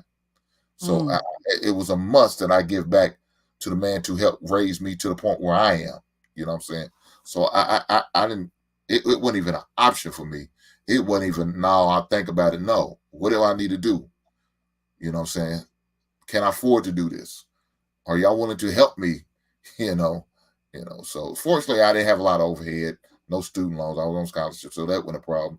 No car payment, car was paid off, so that wasn't an issue. But still, there's little things that you can't have because you just couldn't afford it because you had there's a bigger picture. Yeah. Okay. So we're going to go up to Mr. Harris. How can you maintain a strong emotional connection during both good and challenging times in your relationship? That's a great question. I'll piggyback off of Hank, and I'll be very quick. My grandmother had pancreatic cancer, and I come from a neighborhood where cancer was kind of like every other house, the smoking and the cantankerous lifestyles, and to see somebody deteriorate, in front of our eyes, and their significant other still see them as day one. You know what I mean? That love, you could still see that they see them the same. The beauty is still the same. The love is still the same. That was very admirable to see in the face of adversity like that. How you get through it is, what I just alluded to, day one day at a time, just like an alcoholic gets through it. You got to revert back to why we fell in love. What I love about you, and think about those days from day one up until the day we're standing in front of each other right now, getting through these tough times. I think that's what relationships are built on. These triangulars are just that. They're a third thing. It was always just me and you. When we walked up to each other and our eyes passed, it was me and you. And we were all good. Now the kids or the bills or the sickness, these things get in the way, but they're just things. We get through that. We get to the next thing, and I think that's what makes us stronger, is that it's always going to be something. It's always going to be something, but we get through it as a team. We get through it together, and it's on to the next thing. So I would say, how you get through it is one day at a time. you know Appreciating that partner every day for what they did, even if it's just Tuesday or Wednesday. I think that's the most operative time, because anniversaries, birthdays, we know what to do then. But Right. Tuesdays and Wednesdays happen a lot more. Thank you. Thank you for that. Arpane, did we go with you yet? How can you maintain a strong emotional connection during both good and challenging times in your relationship? Seems like you guys have mastered that, but get a folks Yeah, some. it's funny because again, you can't anticipate when there's going to be challenging times, and some of it's just based on your blessings. But I think I've always tried to be measured in the kind of, if I'm just talking about my wife, measured in the amount of emotions one way or the other with her. In terms of whether we're solving problems, if we're having fun, we belly laugh and do all that kind of stuff.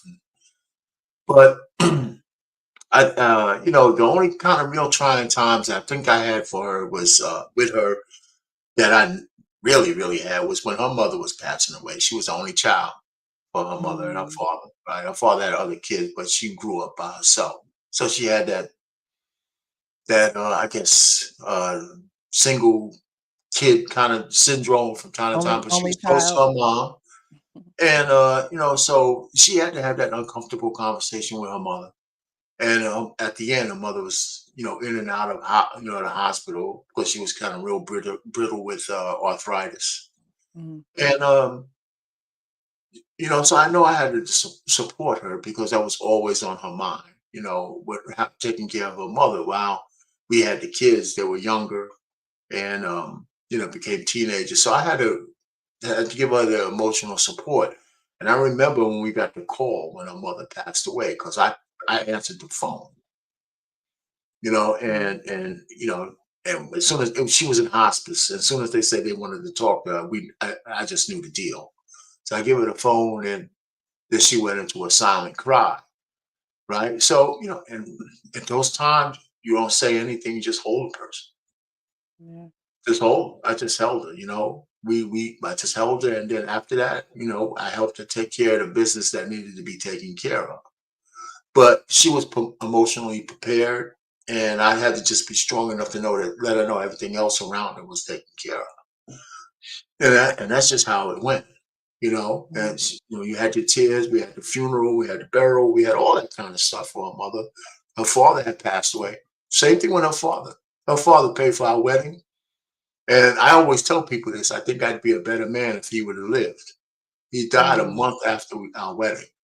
Wow. Right? And I was close to him. He used to tell me stories about how he migrated up from the South. And a lady wrote a book about the blacks who migrated up from the South. He was one of those pioneers for his family to come up, you Wow. know. And we used to talk all the time. And he had a heart attack, but I found out later he told the doctor just keep him alive long enough to get through the wedding. Wow. And he died a month later. And that's another time I had to be there for my wife. But I was almost as devastated as she was, Right. because I was looking forward to getting to know this man. And that's not taking anything away from my father, but this guy was different because I went to him and asked for his daughter for marriage. We had a different kind of relationship, and I was looking forward to talking to him, learning some Mhm. more stuff from this guy. Right. So for both of her parents, I was there for her, and emotionally, I had to just be the rock, even if I was going through some stuff too. So, so I don't have anything any more than that, other than I don't know how I navigate some of these things, right? So I just do, right? Because I don't show a lot of emotion in front of my wife in terms of like tears. It's mostly, I mean, I laugh out loud, I have fun with her, and if I'm sad, she knows it. If I'm a little, but I try not to get down. I think the fact that I didn't have to deal with a lot of trauma with her is just the Lord willing, but I hate to act like it's a knock on wood situation because hopefully we have a lot of life left. Yeah. So I don't know what's gonna happen, tomorrow. Mhm. You know what I'm saying? So I just pray for the best. Okay. Thank you. Yeah. Thank you. King, did you go on this one? How can you maintain a Ah, strong emotional connection during both good and challenging times in your relationship? yeah, let me be the person that come up here and raise my hand and say that once in the past I had failed at this particular question. In my prior marriage, my ex-wife's grandfather had passed away, and this was right at that tail end of us going through it. And Mhm. me and my pride and my stubbornness, I could not see a way that I could get myself from Maryland down to Alabama for the funeral, because in my head I'm asking myself, how can I support you when we ain't right? Looking back at it, that was a mistake. Now that wouldn't have been the thing that would have still, kept us married. I still could have gone down there, gotten through that, came back up, and we were still likely headed towards a divorce. But when I do go back and look at that, in my opinion, I was wrong for that. And I don't think I ever apologized to her about that one. I don't know if she'd hear it. Like, we communicate, we're cool now. But I don't think I ever apologized about that one to her. Looking forward, I'm in a relationship now, and the way that I would handle something like that would definitely be a lot different. I mean, when things are good, things are good. Right. The trying time is when you have those challenges. In my opinion, if you're a solid person and somebody that stands on your word and you care about honor, then you're going to honor the things that you've agreed upon with somebody and stick to it. And if you're somebody who's not honorable, you won't. I can say that I wasn't honorable then. I believe I am an honorable person now. Thank you for being hot, Yes, indeed. honest, open, and Thanks for sharing, transparent. man. We Thanks for sharing. appreciate that for sharing that. Yes, Mr. Harris, did you go? Did you go on this one? Did everyone go Yeah, on this I one? did. I I did. think I we didn't. did. I didn't go yet. Okay, James, I'm sorry. Oh no, he's fine. How can you maintain a strong emotional connection during both good and challenging times in your relationship? Yeah, I think honestly, you just got to make sure you continue to do your job, right? A lot of times when, just like King was saying, we'll forget the type of things. Oh, I'm not feeling right, so I'm gonna stop doing this, right? It's kind of like if your sink is leaking, you don't want your toilet to start leaking too as well. You just want to make sure, let me fix this sink. You know what I mean? Make sure that job is done, and then if the toilet start leaking, I'm able to fix that too as well. So a lot of times we like to come, combine a lot of different issues, right? Rather than just, all right, this is going on, let me fix this. This is going on, let's fix this. So you maintain and doing your job as a man or the woman. She knows, okay, at least my needs are met. I might not be liking him right now, or I might not be liking her right now, but at least my needs are getting met. Now that can promote a good union coming back together, right? Because all right, my needs are getting met. I just didn't like this was happening, but he didn't continue to do this, or she continued to do this. She still makes sure I was taken care of, so she still cares about me, or he still cares about me, right? And I think another thing I had wrote down was you know don't take things too seriously. A lot of times we take stuff so seriously, and it can be the smallest little thing. Oh, you didn't give me my lunch, or you forgot to make this, or you didn't iron my clothes. Like small little stupid stuff, right? That we can just throw out the window. So a lot of times, like when an issue come up, I'm like, hey, it ain't that serious, whatever. We ain't gotta talk about it. You know what I mean? But if it's a big deal, we're gonna talk about it. But if it's something like, oh, you disagree with me about this, all right, cool, whatever. All right, it's not no big deal. You agree with that? All right, cool, I got this. You know what I mean? And then the last thing I said, make sure you try to forgive, because you're gonna want that same thing in return. So hey, if somebody do you dirty, you know what I mean, we forgive our homeboys, you forgive your homegirl. So the person that you choose to decide to be with forever, make sure you forgive them for some of the things they did. I ain't saying everything now, and I ain't saying to take disrespect. Make sure you check that. But when things like small stupid stuff happens, you know what I mean, just say, all right, cool. You didn't mean to do that. All right, just to make sure it don't happen again. If it does happen again, you know what I mean, we can try to help make sure it doesn't. You know what I mean? So that's some three little tips that I would give to kind of help that situation. All right. Well, thank you guys so much. We're gonna go to final thoughts, but before we do, I just want to thank you guys for being so transparent, so honest, and open this evening, for your words of encouragement for those who are actually going through it right now, for sharing your life experiences, whether it be with your spouse, your an ex-wife, actual King Smith. Thank you so much for that. Or even, family members that were close to you. It seems like all of you men on the panel have had you were in close correspondence with someone in the sickness and in health realm.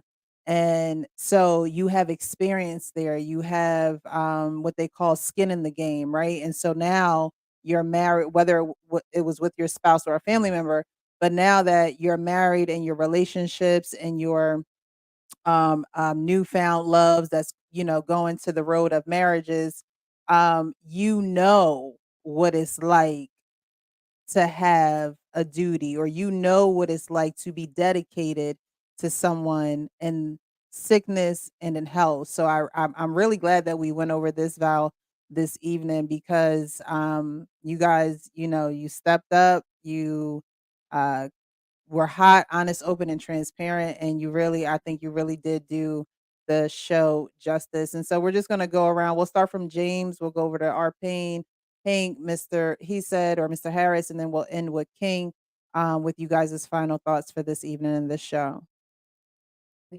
Thank you for bringing me up again. Let me be on the panel. With much respect to all the brothers, man. It was a great being with y'all again. I would. My final thoughts is we just like kind of like what last week with our mindset, right? If we think something's going to be hard, it's going to be hard, right? I remember taking a test when I was younger. You know what I mean? You sixth grade, seventh grade. Dang, this test gonna be hard. As soon as I look at it, you know what I mean? It's already in my brain that it's going to be hard. So a lot of times we look at these relationships that same way, and that's the reason why a lot of us fail because we don't look at it as easy, right? If you look at a relationship as easy, you 9 times out of 10 you're gonna have more productive relationships because you're gonna make sure you're doing your job, your duties, and then you just tell her, hey, just make sure you're doing your side. You're not gonna have to be all this correcting and all that type of stuff that we like to do in today's time. She's gonna automatically do what she's supposed to do. You're gonna automatically do what you're gonna do. And you just have these types of conversations with her, have her listen to podcasts like this, and have other people sharing ideas. And some of the seeds that you planted is going to start to sprout, right? Because she's gonna be like, oh, I didn't understand it when you said it, but I understand it when he said it, right? But we all saying the exact same thing. Don't matter how she get it, loans that she get there, right? So that's how we have to do, and we just kind of got to come together more and just try to build these strong unions again, and we can have productive. Like a lot of these people on the panel has been married longer than me, right? And I'm listening to all the game they're giving, and that's how we got to look at it. Stop hating one another, and we can learn anything from anybody, even the people that's not married. You know what I'm saying? So we have to make sure we get wisdom in all forms and respecting one another and creating this open dialogue so we can all build and become strong as one unit as a family. Thanks so much, James R. Payne. And You thank know, you it's so much for very, being here. yeah, okay, go ahead. I'm sorry, I didn't mean to cut you off. No, you're good. I was just thanking him for being here. No, well, thank you for letting me up again. Listen, one of the things I think is issue with relationships is that we try so hard to fit each other in boxes, and those boxes are influenced by modern times and social media. Other than just looking at the person that you want to be vetted with and tied to for a long term marriage, be intentional in what your relationship might be. And again, it's all kind of a negotiation, right? Because you can settle how you want your life. You can negotiate with your woman, or if you're a woman, you're with your man. I'm talking about heterosexual people on how you want your life to be and your relationship to go into marriage. And you could start with the vows and all that kind of stuff. But like for men, I tell men really, if you're gonna have your wife and she's got to work, first you got to dispel the myth of 50-50 and think about financing and this whole notion that women this whole notion that her money's her money and your money is our money. That kind of stuff is just childish shit that somebody put into the media, and people keep running with it. Women have been working for the family forever. I mean, this is not nothing new. We live in an economy, unless you are the top percent man or woman for that matter, both of you guys got to work. Both of you guys got to put money into the pot, whether it's one pot like he says, or however you do it. I'd say a lot of that stuff is negotiable. And I told men the only thing that's not negotiable is that you have to be the leader. And you never ask your woman, can I be the leader? If you have to ask that, then you ain't the leader. Right? So I just tell people, we make this stuff so complicated. And sometimes I really feel bad because I'm saying maybe I missed something because I'm breezing through my marriage to my wife. And it's not like she's a unicorn or I'm a unicorn. We just made a choice. And that's the one thing I always love about. I tell people, I said, my wife hasn't stopped being a woman just because she married me. Mhm. And what I really look at is, and really, I really cherish that all the things she does for me is because she made a choice to do it. She doesn't cheat on me because she's making the choice not to. My wife was pretty good looking. I know she was getting hit on all the time, especially back in the day.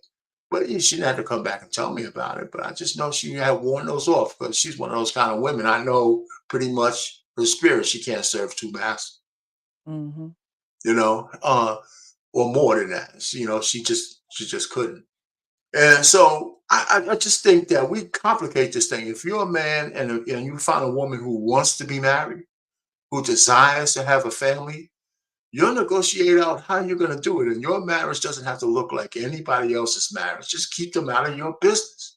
That includes your mother, by the way, your father, and everybody else. Okay.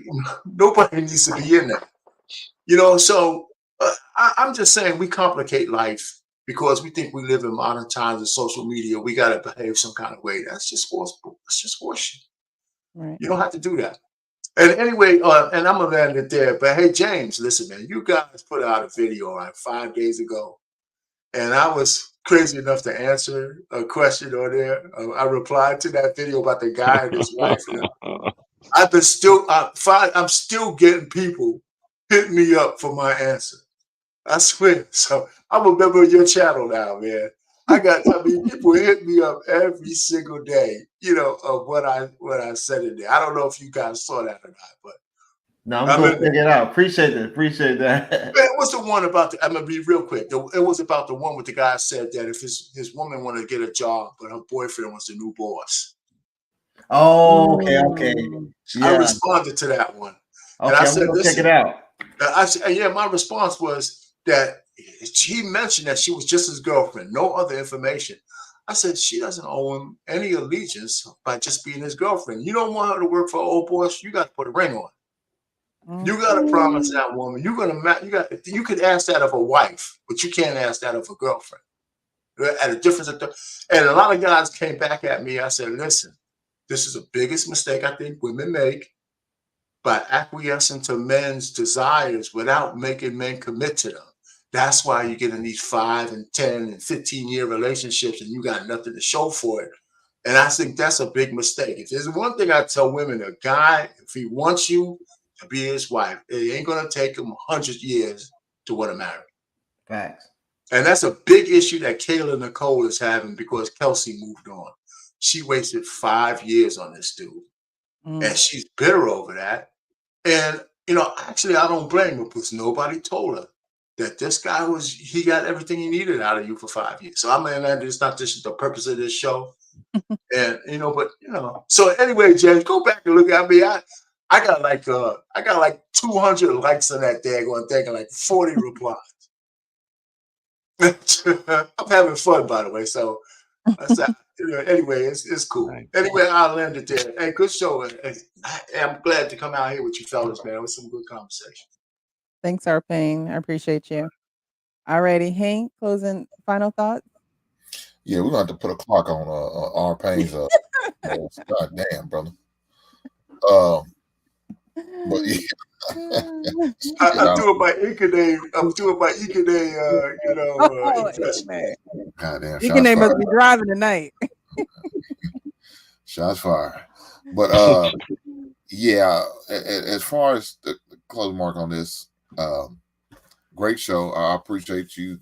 Real precious for constantly having us and putting up with us men to even have the conversation. I know it could be challenging at times, but it's always for a good purpose. So my final thoughts on this, man, just make sure you prepare properly for every situation that you can.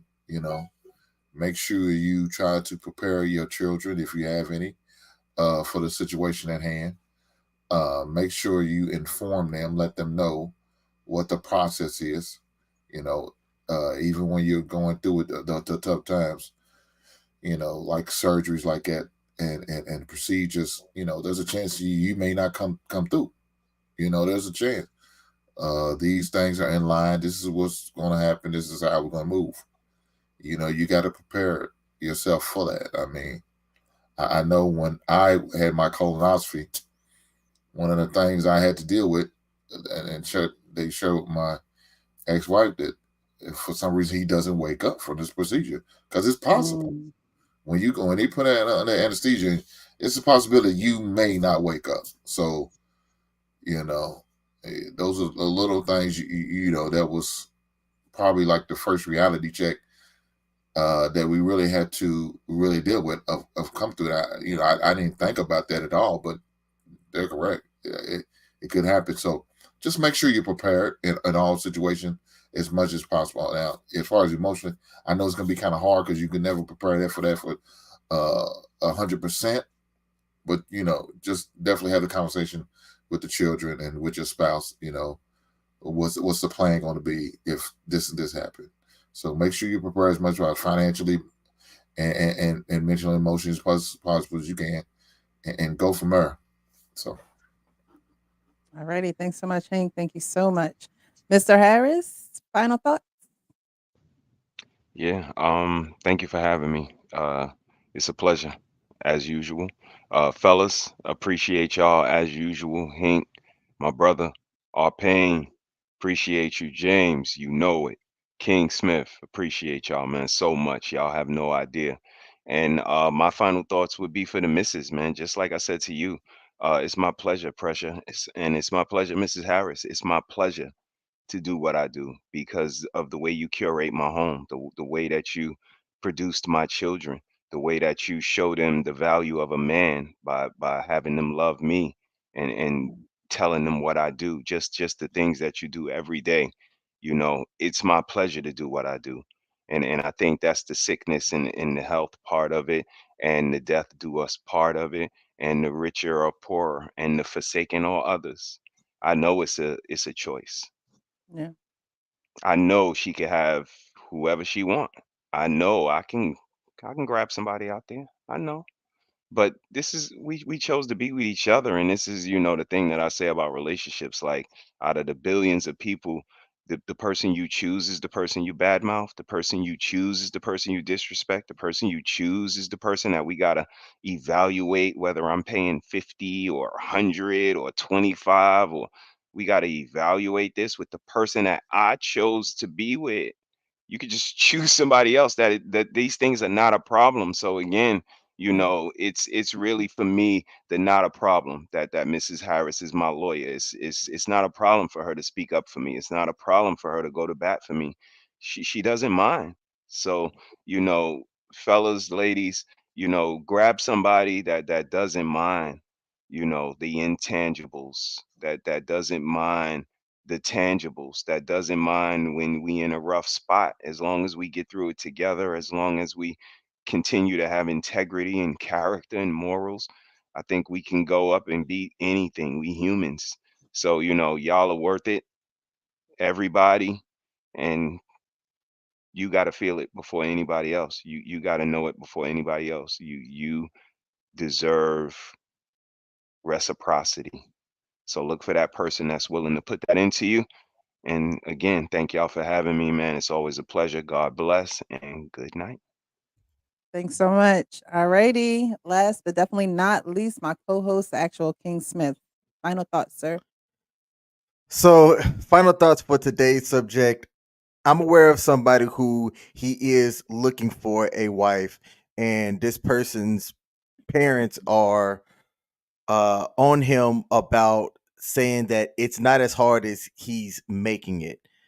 And him and I are having conversations about these things, about how he's out here, he's vetting, he's not putting 100-point inspection on somebody who he's trying to as Hink say, bless with his last name.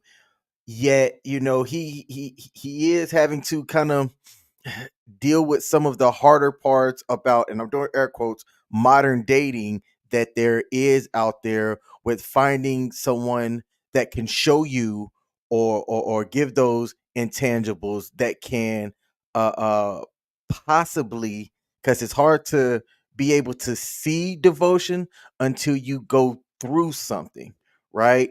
So for today's show, I would like to think that with the wisdom and experience that the men have had on these panels, that the people that are out there on the opposite side of the gender, so ladies that are looking for men that can show devotion and understand it and things like that. Hope that that there are guys out there that have that, and for the men out there, that you're keeping your word and things that you're choosing to do and honor. And if you're somebody that is seeking someone that you could give that devotion to, It ain't impossible. Might be, you might have to be out there for a while, but Gotta be it's not intentional. impossible.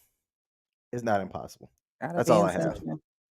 Yep. Thanks so Be much. intentional. Thank you all. Thank you all. That I think this was a great show. I think it was one of the I thought the last show was one of our best shows. I don't know. I think this topped it.